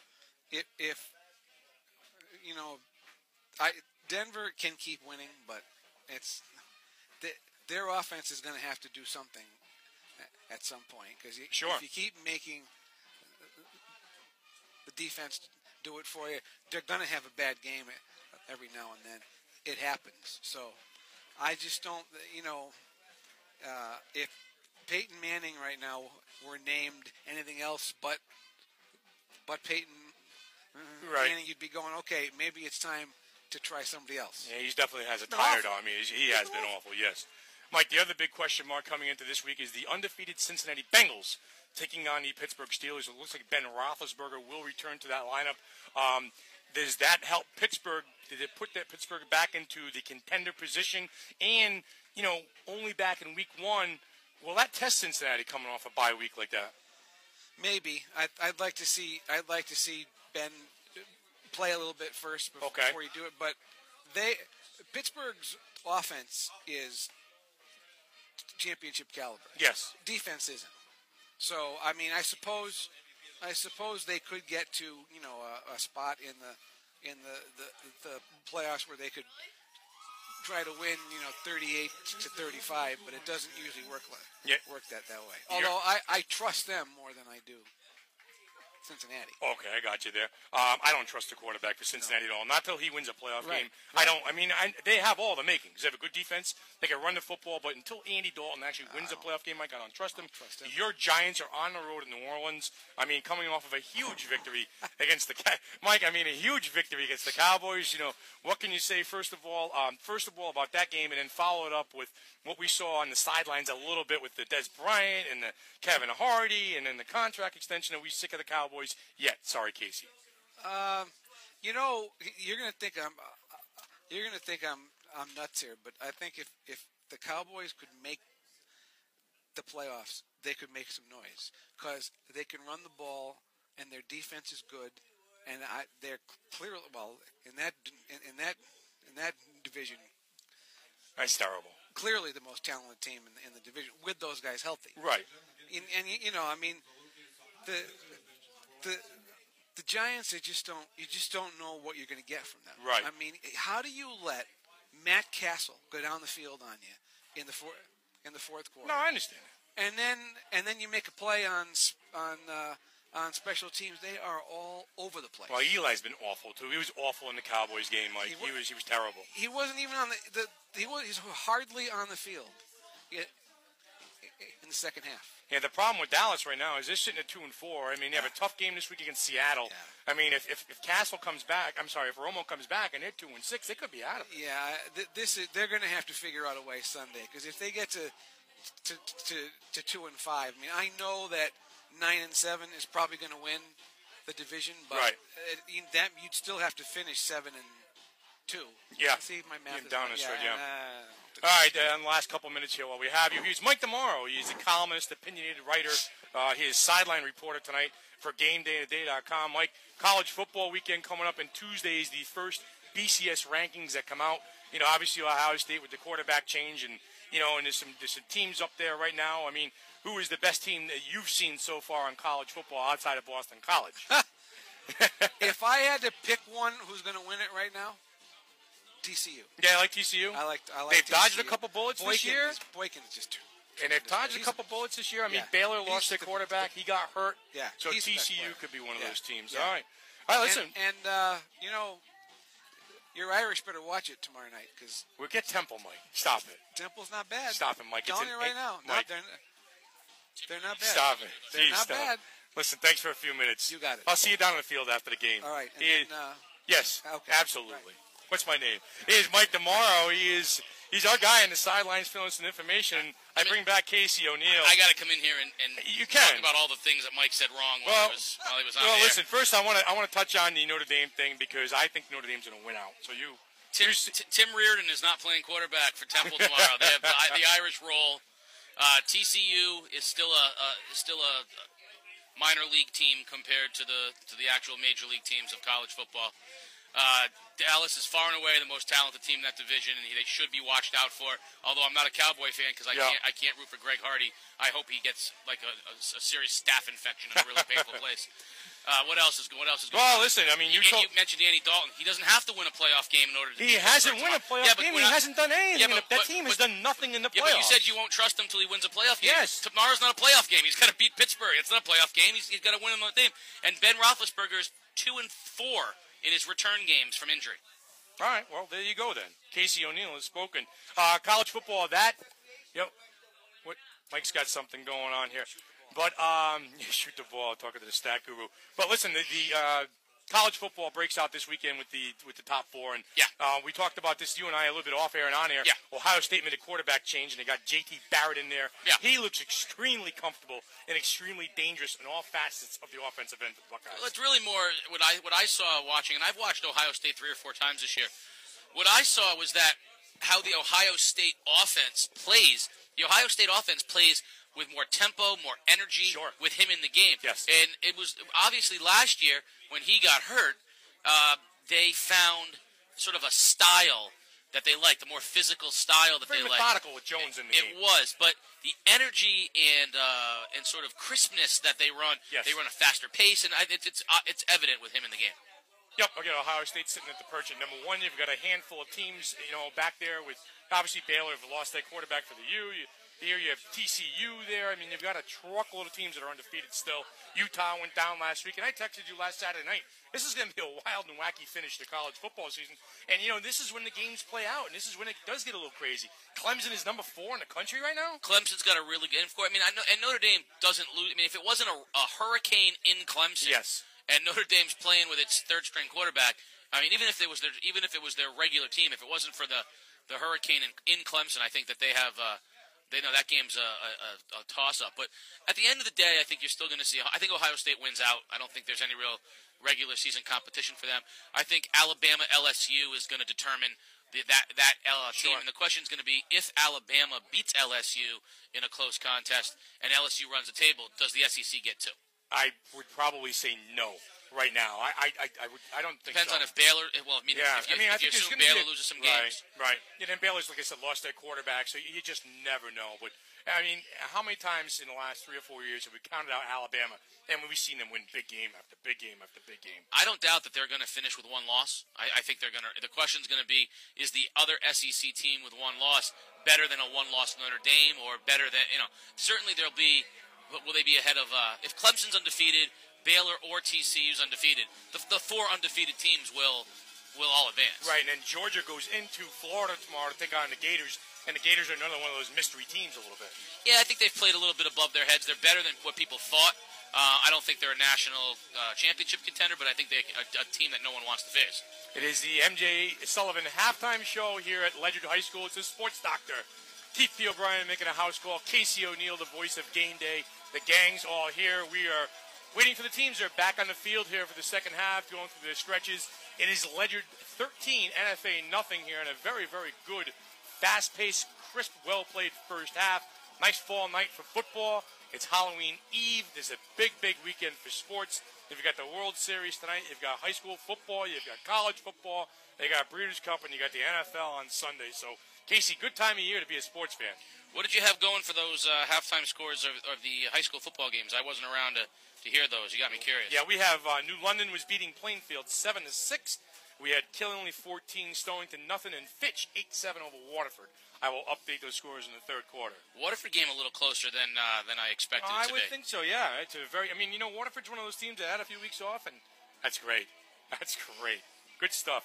Waterford's one of those teams where they had a few weeks off because they did not play in the game last week against Plainfield that was forfeited. So this, in all actuality, is their homecoming game. Yeah, they've had a couple weeks off between the bye and the forfeit. You're right. So they've had a chance to, almost start from scratch. So. And then Fitch coming off the loss, going on the road. You don't know how they're going to respond. And Bacon Academy plays home tomorrow morning. Yeah, I actually thought that was a huge advantage for Bacon, having an extra day and playing during the day on Saturday after sort of the Friday night results are all in. Give them a little bit of chance. Because that game last Friday night that you all listened to live here on theday.com, that game, Bacon Academy at Fitch, was one of the most exciting high school football games of recent memory. And I think both teams come out of that a little flat this week. Yeah. You like American Pharoah tomorrow? Well, I mean... Are you a horse racing guy? Yes. Have you ever been to Saratoga? Yes, Have you ever been to Churchill? I've been to Saratoga, and I have been to Pimlico. I've been to Aqueduct. I've been to a few, but I have not been. Before I go, bucket list is the. I'll be at a Derby before. I went to the Kentucky Derby back when Orb won. Was it 2012 in the monsoon rain? I remember that. And I will tell you this right now: the Kentucky Derby that you and I go to is not the same thing you see on TV that Tom Brady is at. We're sitting, on the third. We're sitting in the fourth turn. Okay, and basically at Churchill Downs, what they do is they build up the infield. Right. So once the horses pass by you, you don't see them again. Nope. You watch it on a monitor. TV set. You watch it on a monitor. Yeah. Listen, very festive. A lot of adult beverages. A wild party. I would rather go to Saratoga 8 days a week. I had a great opportunity. My father and family have gone to Saratoga for many years, and my uncle is friends with one of the owners that has an owner's box at Saratoga. So I got to do the owner's box, the paddock passes. Oh, you saw it from wearing the suits. Wearing the suits. Tie? And, suited it up and got a chance to go hang out with the horses in the paddocks and really see things behind the scenes. I love horse racing, and I mean, it's hard for me. I was shocked. I was not shocked that Farrah lost, but I would be shocked if he loses. Yeah. As a horse racing fan, I'm rooting. Keen Ice was one of those horses who was tracking him all year long. And then, obviously, American Pharoah won a Triple Crown. They brought him back to the Haskell. He won that, and I was at the Travers the day that he lost. I was up at Saratoga. You know what? He just got burnt out. The horse got burnt out. A lot of racing. I mean, people don't realize they don't train for that either. The Travers, he went out in 22 and change. It was a very, very fast pace, and Keen Ice just kind of tracked him down. But Beholder, the filly tomorrow, the 3-year-old filly, is out of the race. I look for American Pharoah to run a big race tomorrow before his retirement, Casey O'Neill. I hope so, and then he gets to go do what the dream job of all of us, which is go hang out and to stud and get paid. So, all right, we have 13-0 here as teams are ready for the second half kickoff here at Ledyard High School. It is game day on theday.com at Ledyard High School. NFA Wildcats trailing the Ledyard Colonels 13-0. I give you the voice of game day, Mr. Casey O'Neill. Thank you, Sports Doctor. Ledyard kicking off, going left to right. Saccone will address the football at the 40-yard line. And it's another squib kick, and it's dropped on almost immediately. Great job. Ledyard has tried that a couple times, but not to be fooled. Juwan Moskal, that's the second time that he's fallen on that. Well, after that Music City Bowl marathon reverse kick there by NFA and a trickery there, I think Ledyard wants to keep the ball away from the speed. So great field position for NFA with the ball at their own 45-yard line. They're going to be looking to try to get back into this thing. One of my dear friends out there, one of the faces of Philomena's, Bill Bassetto, is questioning whether I ever wore a suit at the races, and he says, "Way to go out on a limb with American Pharaoh tomorrow. Are you also picking the 27 Yankees to win as well?" First down, NFA from their own 45-yard line. Gooden hands the ball off to Peyton Whitaker off left tackle. Whitaker breaks a tackle and gets into the secondary where Max Ebden wraps him up right at midfield. Nice gain on first down by Whitaker. 2nd and 5 for the Wildcats. The conversation and the message at halftime for the NFA Wildcats should have been, listen, let's block our people up front. We're relying on the offensive line. Let's get ourselves in a good down and distance, and let's make things easy for this offense. And 2nd and 4 now, just into Ledyard territory at the 49-yard line. Whitaker from the in the pistol with Gooden. Gooden hands off to Whitaker again. Cuts inside. Whitaker inside of the left tackle and down to the first down marker. He falls just enough for a first down. Move the chains. Encouraging start here for NFA into Ledyard territory. Ball at the Ledyard 43-yard line. 5 carries for 20 yards so far for Whitaker. Straight power running that time over the left-hand side, Casey. Good down and distance to be working with for NFA on 2nd down. It's going to bring up the first time that NFA has had an opportunity to move the ball on this side of the field. We've seen them on the other side of the field. We're going to have them on this hash for the first time. And it will be 1st and 10. The ball is, again, marked at the 48-yard line of Ledyard. Peyton Whitaker is the lone set. Gooden in the back. Shotgun. Handoff. Whitaker cuts it back up the middle. Off left tackle. Into the secondary. Linebackers step up. And Derek Johnson makes the stop for Ledyard inside the 40-yard line. But another nice run on first down by Peyton Whitaker. NFA getting physical up front here, 2nd and 6. Power football. 3 plays in the second half so far for the Academy. 3 running plays by Peyton Whitaker up the middle. 3 carries for 15 yards in the second half on this drive alone for Peyton Whitaker. 10:22 remaining here. Opening possession of the third quarter. NFA trying to cut into this 13-0 Ledyard lead. Griffin Gooden in the pistol is in the shotgun. He rolls option right. Fakes the pitch, keeps it himself, cuts back up the middle, and is wrapped up quickly by the center of the Ledyard line. There's Luke Saccone. It's going to bring up 3rd and short for NFA. They have not done well on these 3rd and 4th and shorts so far tonight. Tough running up front there by Gooden. Just don't want to make a mistake on the option. Nothing there. Tuck and run on the inside. Nice work up front by the Ledyard Colonels, front 7. It'll be 3rd and about 4. Got to think it's 4 down territory right here, Casey, for the Wildcats. But then on this side of the Ledyard field. In the pistol again, Gooden is in the shotgun, and he has got Peyton Whitaker as his set. Mokentine goes over to the wing. Gooden motioning. Hands off inside to Whitaker. Whitaker off right tackle, and nothing there. Leandri and Daggett after a gain of 1 by Whitaker, and we're going to see 4th and 3, and got to say, not very creative so far for NFA. We haven't seen Price or Parker on the outside. Straight power football and no mystery whatsoever of the read option that time for NFA. All 4 plays, I've been running plays up the gut with Whitaker. So there's no trickery for the Ledyard defense. It's going to bring up 4th and 4. NFA has not done well on 4th down so far. 8:55 remaining. Parker and Price are split right. Mokentine in motion. Shotgun is Gooden. Gooden hands off again to Whitaker. Whitaker this time is going to barrel through for the first down. Breaks a tackle into the secondary. Peyton Whitaker with a first down, NFA. And give him credit for consistency, if nothing else. Yeah, it's Peyton Whitaker's 5th carry of the second half. All 5 plays, he has carried the ball for the Academy. And he popped one there, Casey. You know what? He was a very, very patient running. Strong power legs to the first line of defense and got him into the secondary. First down, NFA in Ledyard territory at the 27.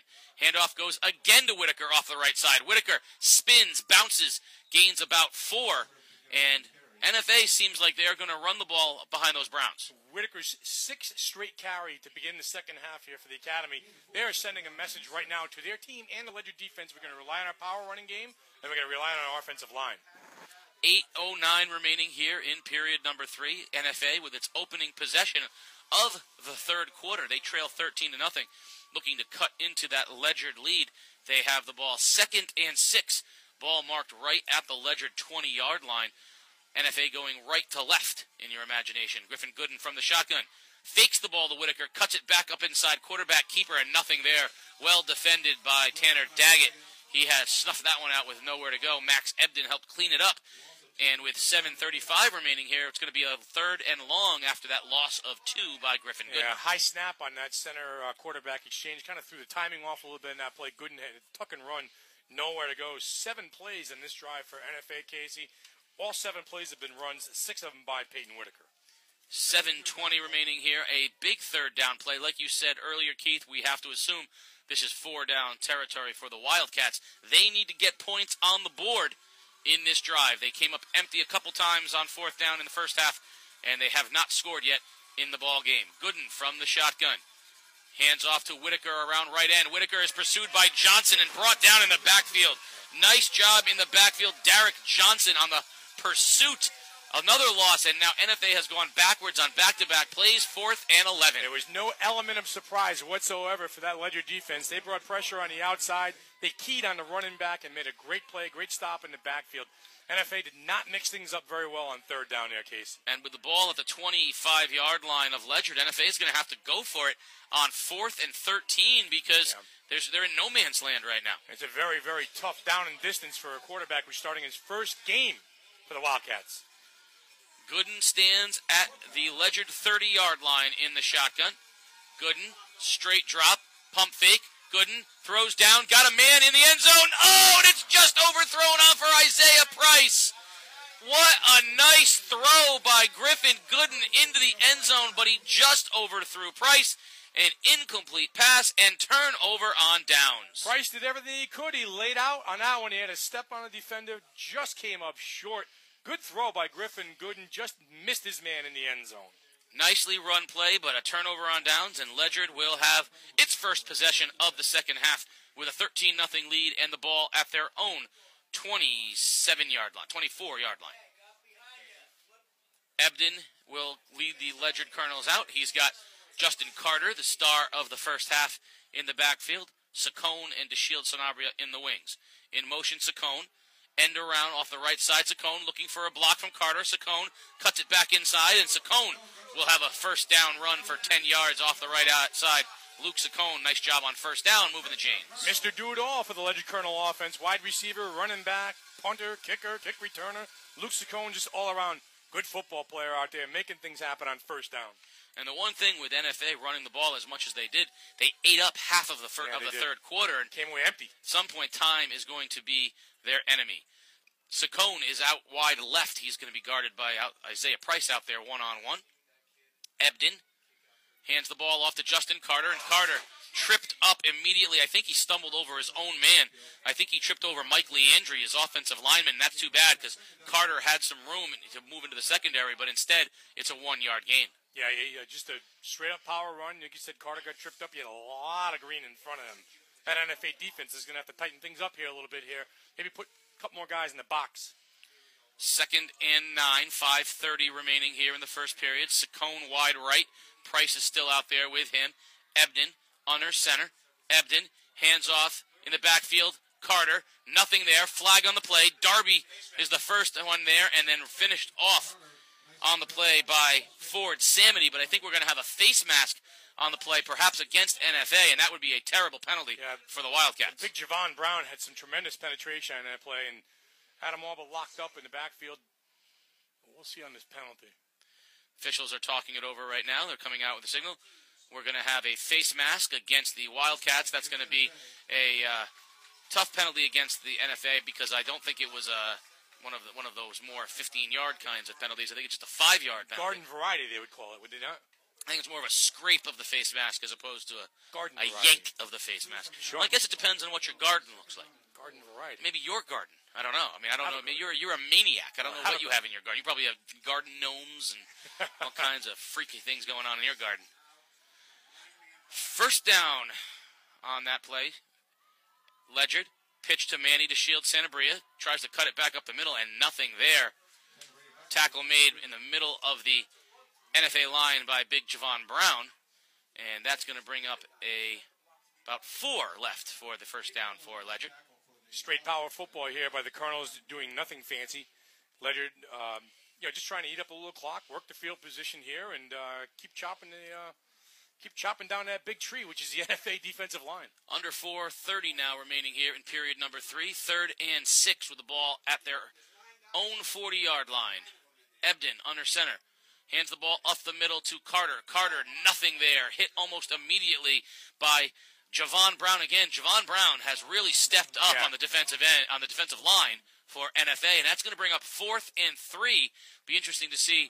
It looks like we're going to see the punt team, and Luke Saccone is going to punt it away for Ledyard. Yeah, that time NFA had 9 defenders within 5 yards of the line of scrimmage, Casey. They bottled things up pretty good up front for the Ledyard running game. Saccone will stand at his own 30 to punt it away for Ledyard. Ledyard going left to right, and Isaiah Price and Caleb Parker stand back at their own 25-yard line. 3:47 remaining here in the third period. NFA going to get another crack at it. Snap to Saccone is good. No pressure. Saccone gets the kick off. High spiraling kick comes down to Parker, who puts it on the turf, and he's hit and falls on the ball. Caleb Parker that time never quite got to it, and fortunately the ball did not bounce away from him. Ledyard will cover, and NFA retains possession at the 30-yard line. So NFA 1st and 10 from their own 30-yard line with 3:31 remaining. Yeah, the NFA defense did their job in that possession, Casey. They held Ledyard to minimal damage on the offensive end. They let up 1 first down, but now their offense has got to be in go mode right here. You're talking 3.5 minutes to go in the third quarter. You're down by 2 scores. You showed an ability to move the ball every time you got it. Now you just got to put one in for 6. I like the way Griffin Gooden threw the football that last time that he had a chance to throw. So let's see if they put the ball in the air, or if they can stay methodical, which they have been so far. Gooden sends Price in motion. Fumbled snap. Gooden has it, keeps it, trying to get to the outside. Nothing there. Gooden reverses field. That play's a mess, and he's going to lose about 5. And that was actually a lot of athleticism by Griffin Gooden to only lose 5 yards as the snap got away from him and things just broke down from there. Yeah, that play was doomed from the get-go. Gooden did a nice job of covering things up and not turning the ball over. Lived to play another day here for NFA. Now, that is the second time here in the second half we've seen a poor center-quarterback exchange out of the shotgun for the Cats. 2nd and 19, ball all the way back to the 22-yard line, and we're under 3 minutes here at Ledyard High School. Ledyard on top, 13-0. NFA trying to get on the board here. They have struggled to get points today, still shut out. Handoff goes on an end around to Caleb Parker. Parker cuts it back up to the middle of the field, but not a lot there. He's brought down by Daggett after a gain of perhaps 2, and it's going to be 3rd and long, maybe 3rd and 13 for NFA. That play was designed to go to the outside for Parker, and there was nothing there. The Ledyard linebackers, Luke Saccone on the left-hand side, holding things down and staying in his lane for the Colonels, and there was nothing doing for the Cats on the outside. 3rd and let's call it 15, ball at the 20-yard line of NFA. Gooden in the shotgun. He wants Mokentine to head over to the right side of the formation. He's got twins on both sides. In motion, Isaiah Price. Gooden hands the ball to Price. Flag on the play. Price gets to the outside, and nothing there. And look at the pursuit out there by Derek Johnson and the Ledyard defense. Not much there. You got to credit big number 77, Mike Leandry as well, but flag on the play. Yeah, a lot of movement up front there by the NFA skill people. Looks like they were illegal procedure, illegal motion, illegal shift, what you have, May. And Ledyard will decline that penalty, Casey. And they will see a punt coming the other direction. Mokentine will punt it away to DeShield Sanabria, who's going to head back in his direction. You know, I talked about Billy Bassetto. He just was texting me earlier about you, and of course, the brother of Mike Bassetto, being the owners of the great restaurant in Waterford, Philomena's. Yes. Well, here's a link between Bill Bassetto and Ledyard football coach Jim Bunicor. They were the backcourt on the single most selfish CYO team in the history of CYO basketball. There was 45 shots taken between the two of them in each half. Mokentine's punt rolls dead at the Ledyard 33-yard line, so Ledyard will have the ball 1st and 10 at their own 33. You would call those players volume shooters. I think that ball hogs. That Bassetto would say that he was underused with his 40 shots a game. We call him a chucker. And Jimmy Bunicor got the nickname the Black Hole. He was the black hole of CYO basketball. So 1:31 remaining here in the third quarter. 13 for Ledyard, nothing for NFA. Ledyard ball at their own 32. I just got an update. Fitch is losing 21-8 at Waterford right now. Wow. 21-8. Hangover. Absolute hangover. Ebden under center. Pitches to Saccone. Saccone off the right end, waiting for a block. Gets a block from Ebden. Saccone churning for the first down marker. He's going to be just short. Nice tough run by Luke Saccone on first down. Luke Saccone is a throwback football player. The kid can really do it all. Very, very tough young man. Very, very unselfish young man.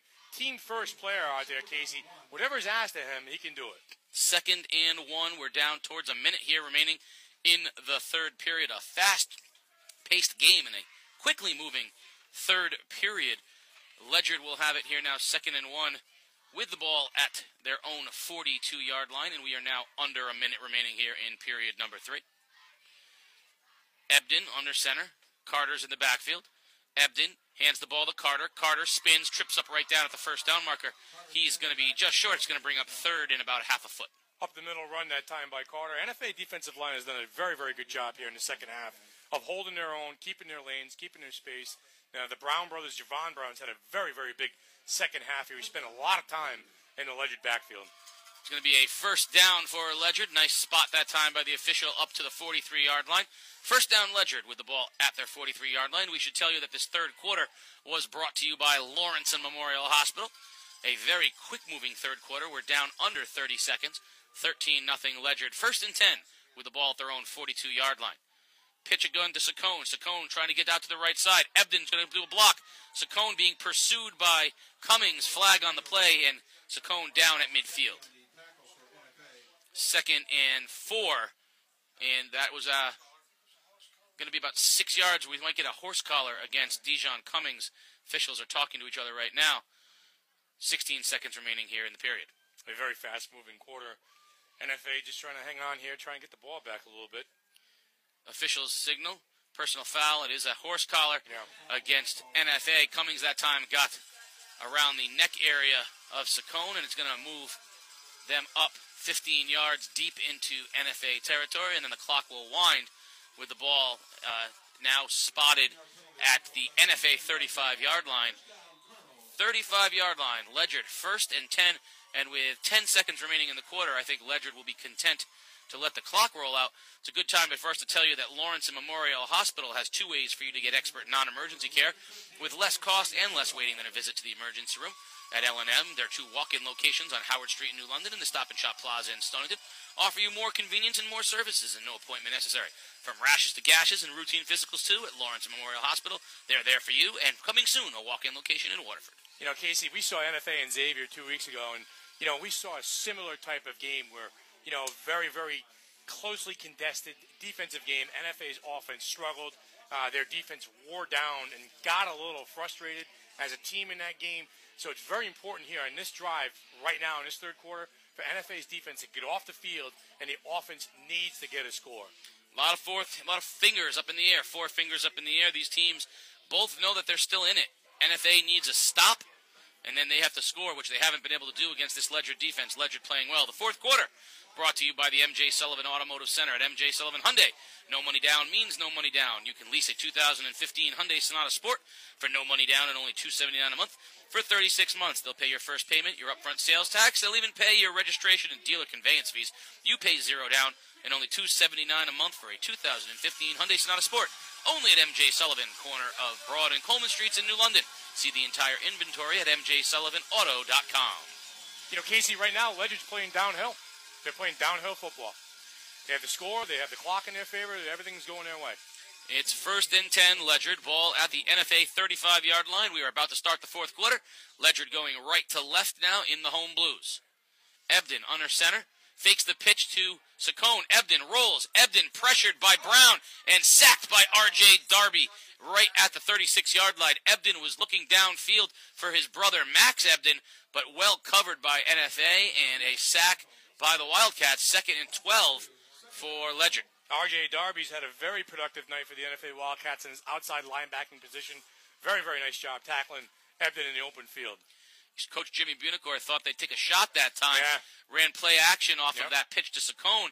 Rolled Ebden to his strong side as a left-hander and sent Max Ebden down the field into the pattern. But NFA didn't bite, and nice pursuit that time by the Wildcats. 2nd and 12. 11-17 remaining here in the fourth quarter. Ebden under center, pitches to Manny DeShields. Sanabria tries to get to the corner, nothing doing. Nice job that time, good pursuit, and upcoming was Caleb Parker from the secondary back to the original line of scrimmage, and it's going to be 3rd and 10 for Ledyard. Nice job on back-to-back plays by the Wildcats. Yeah, good job there by Parker coming out of his safety position to sneak up to the line of scrimmage, snuff the play out, and make the tackle. And I'm sure Ebden back there on 3rd and 11 is dying for a pass play to be called right now. 11:05 remaining. With the clock stopped, you might just see one. Coach, my arm needs some work back here. 3rd and 10. Let me sling it. Let's not forget, again, Ty Ebden, 60 touchdown passes in the last 2 seasons. That's 30 a season for the senior. He is certainly capable of putting the ball in the air. 3rd and 10. In motion, Saccone. Ebden fakes. Goes back around to a screen to Saccone, and it's wide open on the sideline. Saccone's got a first down. Saccone gets a block. Saccone to the outside and down to the 20-yard line. What a nicely constructed play by the Ledyard High School Colonels. They went fake. They rolled Ebden left, turned around, and threw back across the field to Saccone, and it was wide open. He had a ton of blockers. First down, Colonels. Surprise, surprise. Luke Saccone making another play for the Ledyard Colonels out there. Big-time play. Great call by Coach Bunicor and his staff. Caught NFA over pursuing. Ebden had his man wide open, hit him. A nice catch and run by Luke Saccone. When that play first started, I thought Saccone might have a touchdown when it first started. There was nobody out there on that side. Instead, it is a first down. Ledyard with the ball now inside the 20 at the 18-yard line. Ebden pitches to DeShields. Sanabria cuts back up the middle. DeShields. Sanabria is going to have about 6 yards on first down before the Brown brothers, led by Javon, bring him down. But right now, time is the enemy of NFA. You know, one thing to keep an eye on, too, and I think it goes a little bit underrated here, Casey, is, you know, the amount of running and the amount of misdirection and the amount of counter plays that Ledyard has done. They haven't turned the ball over yet. Not an ounce of a fumble, not an ounce of a loose ball. Very, very crisp in the way they run their offense. Yeah, Coach Bunicor has to be very pleased with how this group of kids has adopted and adapted to this new offensive style. There's a lot going on out there, Case. Absolutely is. 2nd and 6 in motion. DeShields. Sanabria. He has the ball off the left edge, looking for a block. Cuts inside of Isaiah Price. Touchdown, Manny DeShields. Sanabria. And that will bring the Ledyard lead to 19-0. What a beautiful run and patience by DeShields. Sanabria. Big number 7, Colin Krauth, paving the way down there. Some great blocking from his wide receiver position. Sprung Sanabria. Great touchdown run by Manny DeShields. 13 carries for 58 yards and a touchdown for the Ledyard senior. Nice run that time by DeShields. Sanabria, and he is, by the way, a junior, not a senior. You'll see him again next year. 9:44 remaining. Luke Saccone's going to come into the game and see if we can get an extra point here. Saccone is 1 for 2 on the day. Snap is up. It is down, and the kick is up and through, and that will be good. And your score, with 9:44 remaining in the ball game, Ledyard on top, 20-0 over the NFA Wildcats. Bit of a gut punch there for the Wildcat defense. A big play there by Ledyard, and they're just doing their thing. They're just running the football. It's not a very pretty offense to watch. It's a very confusing at time offense to watch. But you know what? They block well up front. They're very crisp. They don't turn the ball over. And when Ebden's got to make a play, Casey, he makes a play. And that was a really patient run that time by DeShields. Sanabria. Well done. You know, the Science and Technology Magnet School of Southeastern Connecticut is the region's leading STEM-themed school. The nationally recognized Magnet program prepares students to succeed, not just during their 4 years of high school, but for the future beyond the Magnet School. Transform your passion for science, technology, engineering, or math to reality at STMHS. They are now accepting applications for next school year. Learn more and apply online at nlstmhs.org. That's New London Science and Technology Magnet High School, nlstmhs.org. 9:44 remaining here at Ledyard High School, Bill Mignault Field. The Colonels have just extended their lead to 20-0. You're listening to Game Day live on theday.com. Casey O'Neill along with the sports doctor, Keith O'Brien, the stat guru to my right, and the junior voice of Game Day over to the left as Luke Saccone approaches the ball. And Saccone again punches it down the middle of the field. This time Price comes up and takes it on the 20-yard line on a bounce. Isaiah Price trying to race to the corner. Carter's racing out there with him, and they're going to drag him down at the 22-yard line. Nice job that time by the Colonel pursuit on special teams, and NFA will set up shop 1st and 10 at their own 22. Yeah, Friday night football in the ECC right now. Killingly 35, Stonington nothing as they go to the end of the third quarter there. Killingly in control of that game. 21-8 Waterford over Fitch. And New London and Plainfield 14-6. 14-8, I'm sorry. That is New London leading that game. Yeah, Bacon Academy has been one of the more impressive teams, but you saw Killingly thump them, and Killingly has played really well. That is an interesting team to watch moving forward. So I would say Ledyard, the Bacon Academy Bobcats, and Killingly, the 3 teams to talk about in the ECC. Gooden on a quarterback keeper. Tries to cut it to the outside, gets the corner. Griffin Gooden's going to have a gain about 8 to the 30-yard line on 1st down. Had the whole center of the field wide open, but took it out down to the left side. Nicely designed play that time. NFA went the 4-wide set, and it was a straight-up quarterback keeper. I think Gooden had a couple different lanes he could run, that time. But NFA is in go mode. 9 minutes to go, down by 3 scores, Casey. It happens. It's got to happen now. Ball at the 29-yard line. 2nd and 2. Peyton Whitaker is in the backfield with Gooden out of the shotgun this time. Trips right for NFA. Singles wide out left. In motion, Isaiah Price. Price will get the handoff, and what a great play, Derek Johnson. Derek Johnson stepped up into the backfield and nailed Isaiah Price as soon as he touched the football. Loss of 5. Backwards goes NFA. Johnson and Krauth, the 2 defensive ends, very, very fast, very athletic, snuffing out plays. Good, solid defense that time by the Ledyard Colonels. Going to bring up 3rd and 7. Ball now back inside the 25-yard line to the 24. Going to be 3rd and 7, 8:25 remaining here in the third period. And NFA just running out of time, running out of options, running out of answers. No sense of urgency either on the offensive end of the ball. Get the plays in, get them going. Gooden from the shotgun. Going to throw. Straight drop. Throws out in the flat, and he's got Mokentine. Mokentine puts his head down, but that's not going to do much. You can't keep throwing balls into the flat when you need 7 and 8 yards. It's going to bring up 4th and 5. And with 8:06 remaining here in the ball game, NFA faces what could be its last opportunity here to score, because the way Ledyard's moving it, they may not get it back. Yeah, 4th down has not been kind thus far to the Wildcats in this game, and this is more like a 4th and 1, Casey. They had a nice spot that time. They gave him a little extra push there. Ball just on the 29-yard line. 4th and 1, which has not served NFA well today. Gooden from the shotgun, straight drop, throws out in the flat for Mokentine. It's too high, incomplete, and a turnover on downs. And the story of today's game, NFA has just not been able to convert on 4th down. That's it. I mean, and 4th and short, too. A very, very friendly, makeable down and distance. They can't run it. They couldn't throw it that time. And I'm surprised that Gooden didn't keep that ball himself. Kind of surprised they actually called a pass play. Well, they've tried running the ball 4 other times on 4th down in that distance, and they went over 4 then. That's a good point. So they tried something different. 8 minutes remaining in the ball game. Ledyard on top 20-0, and now they have the ball 1st and 10 in great field position at the NFA 29-yard line.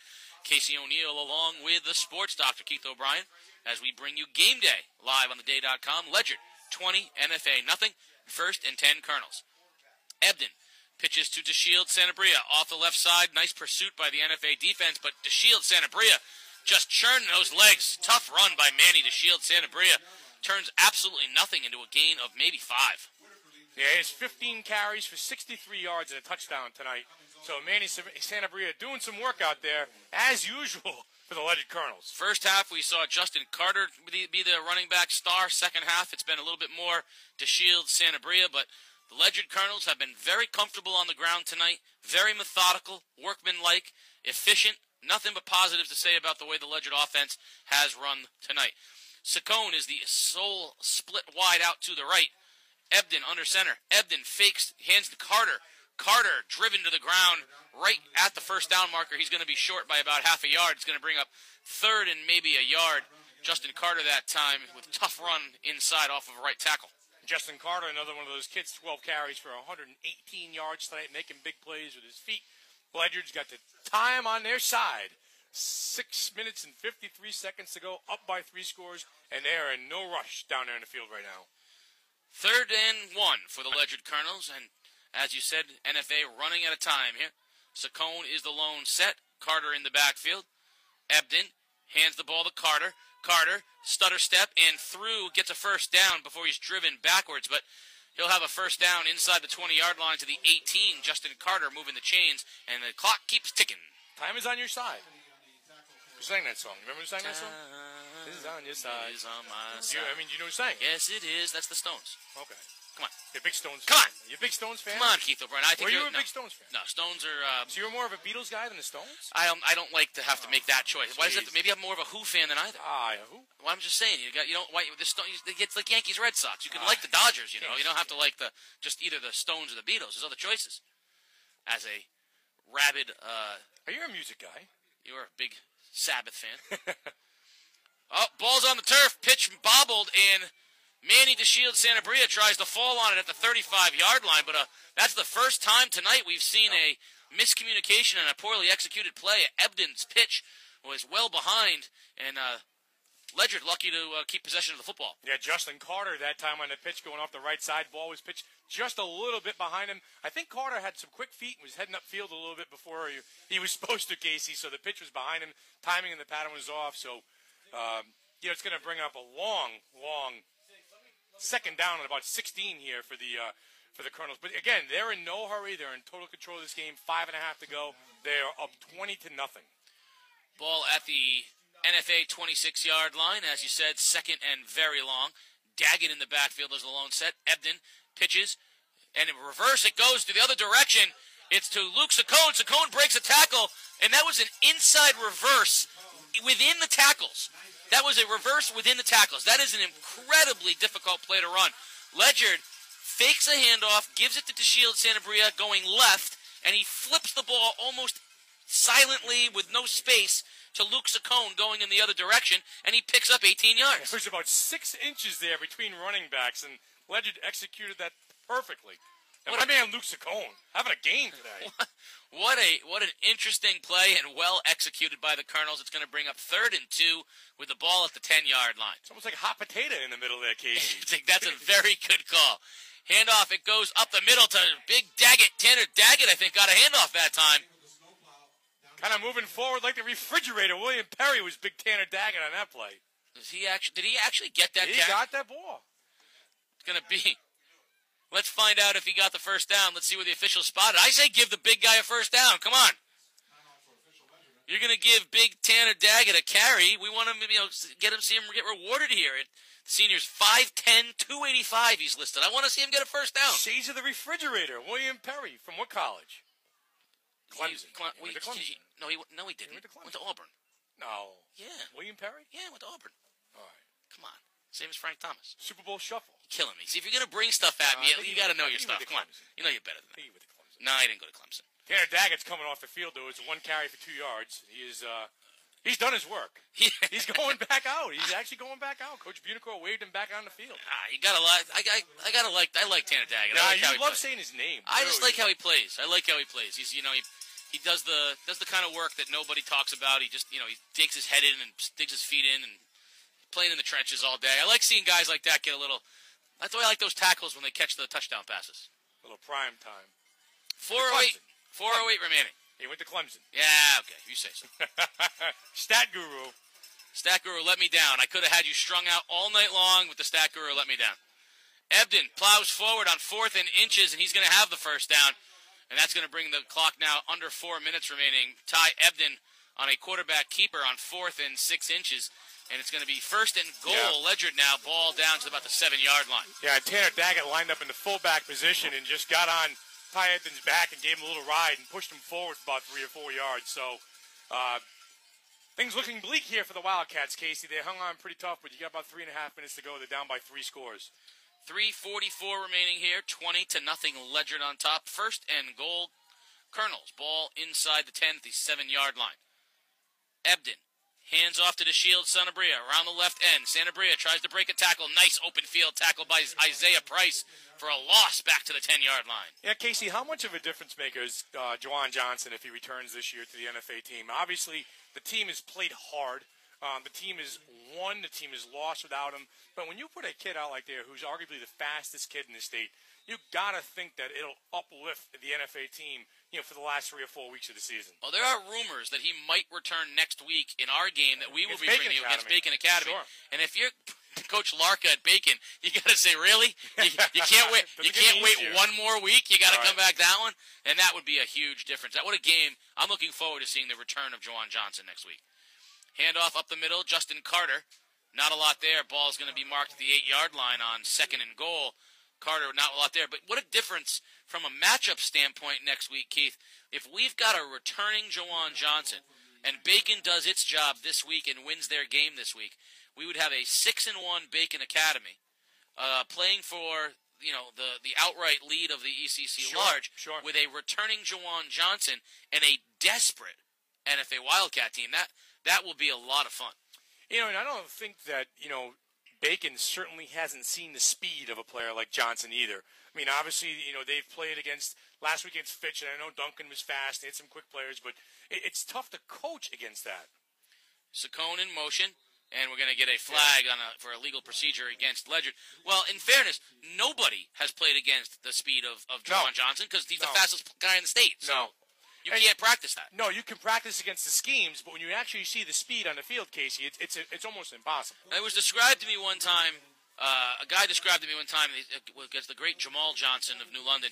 They said all week long we played this play, and I was here, and the guy was there, and our running back was right there, and we made the tackle. Then we played against New London, and I was there, and my guy was there, and Jamal was already 5 yards past. Done, gone, yeah. And so he said, you can't coach against that. There's not much you can do.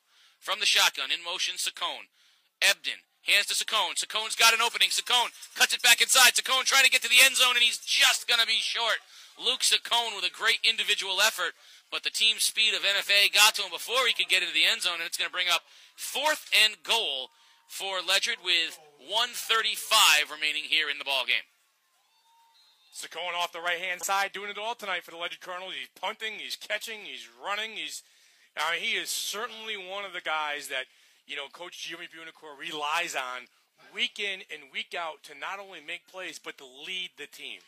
Basically it's been 4 guys. It's been Ty Ebden, and he's either handed it off to Luke Saccone, to Manny DeShield Santa Bria, or to Justin Carter. That's been the Ledyard offense. A couple of times he's flipped it out to his brother Max on pass plays, but, essentially we've gone the whole game calling those 4 names, and Ledyard has a 20-0 lead, and they're knocking on the door here with a 4th and goal.